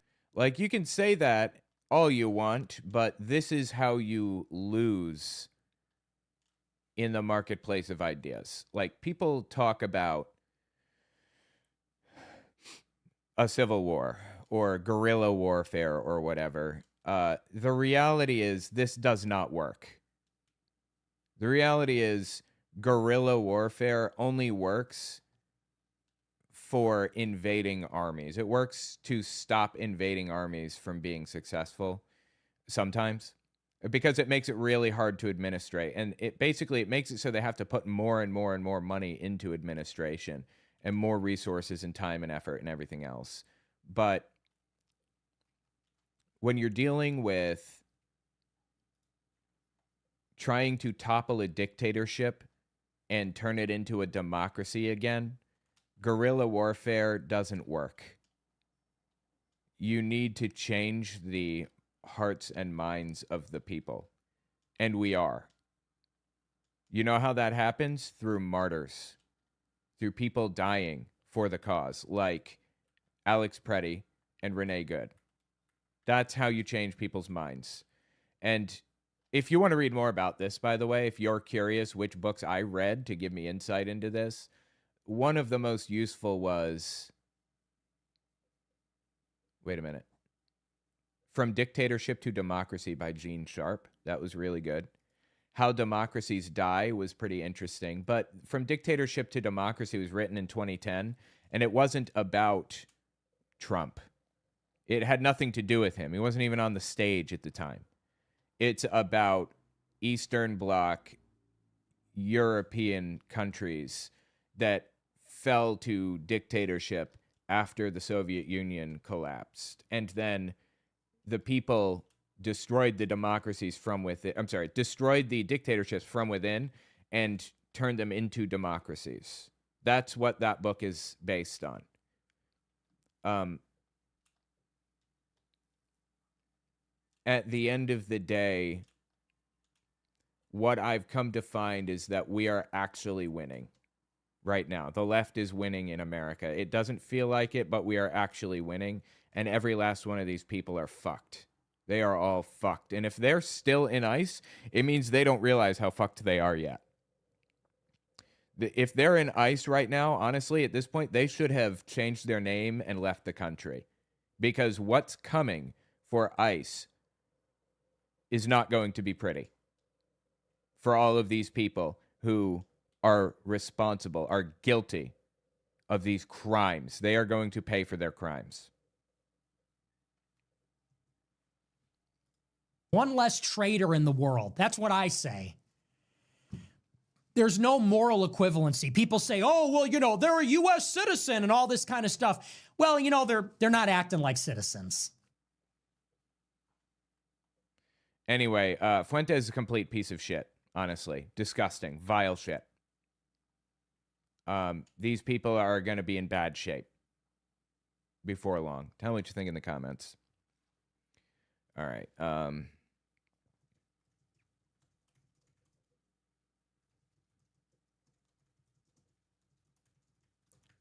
Problem was that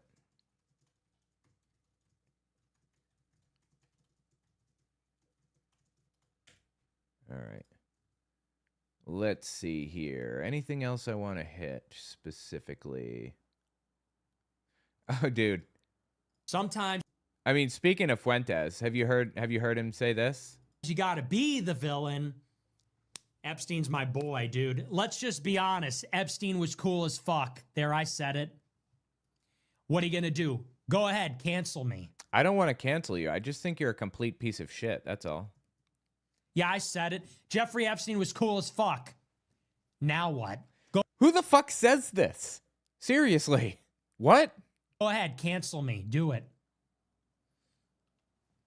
So sometimes we have to be the villain. Sometimes we have to be on a villain arc. That's okay. I'll be a little unpopular. I've been unpopular before. I like it better. Sometimes you like it better to say that Epstein was cool as fuck. What is wrong with him, dude? Honestly. Anyway, tell me what you think in the comments. All right. Let's see.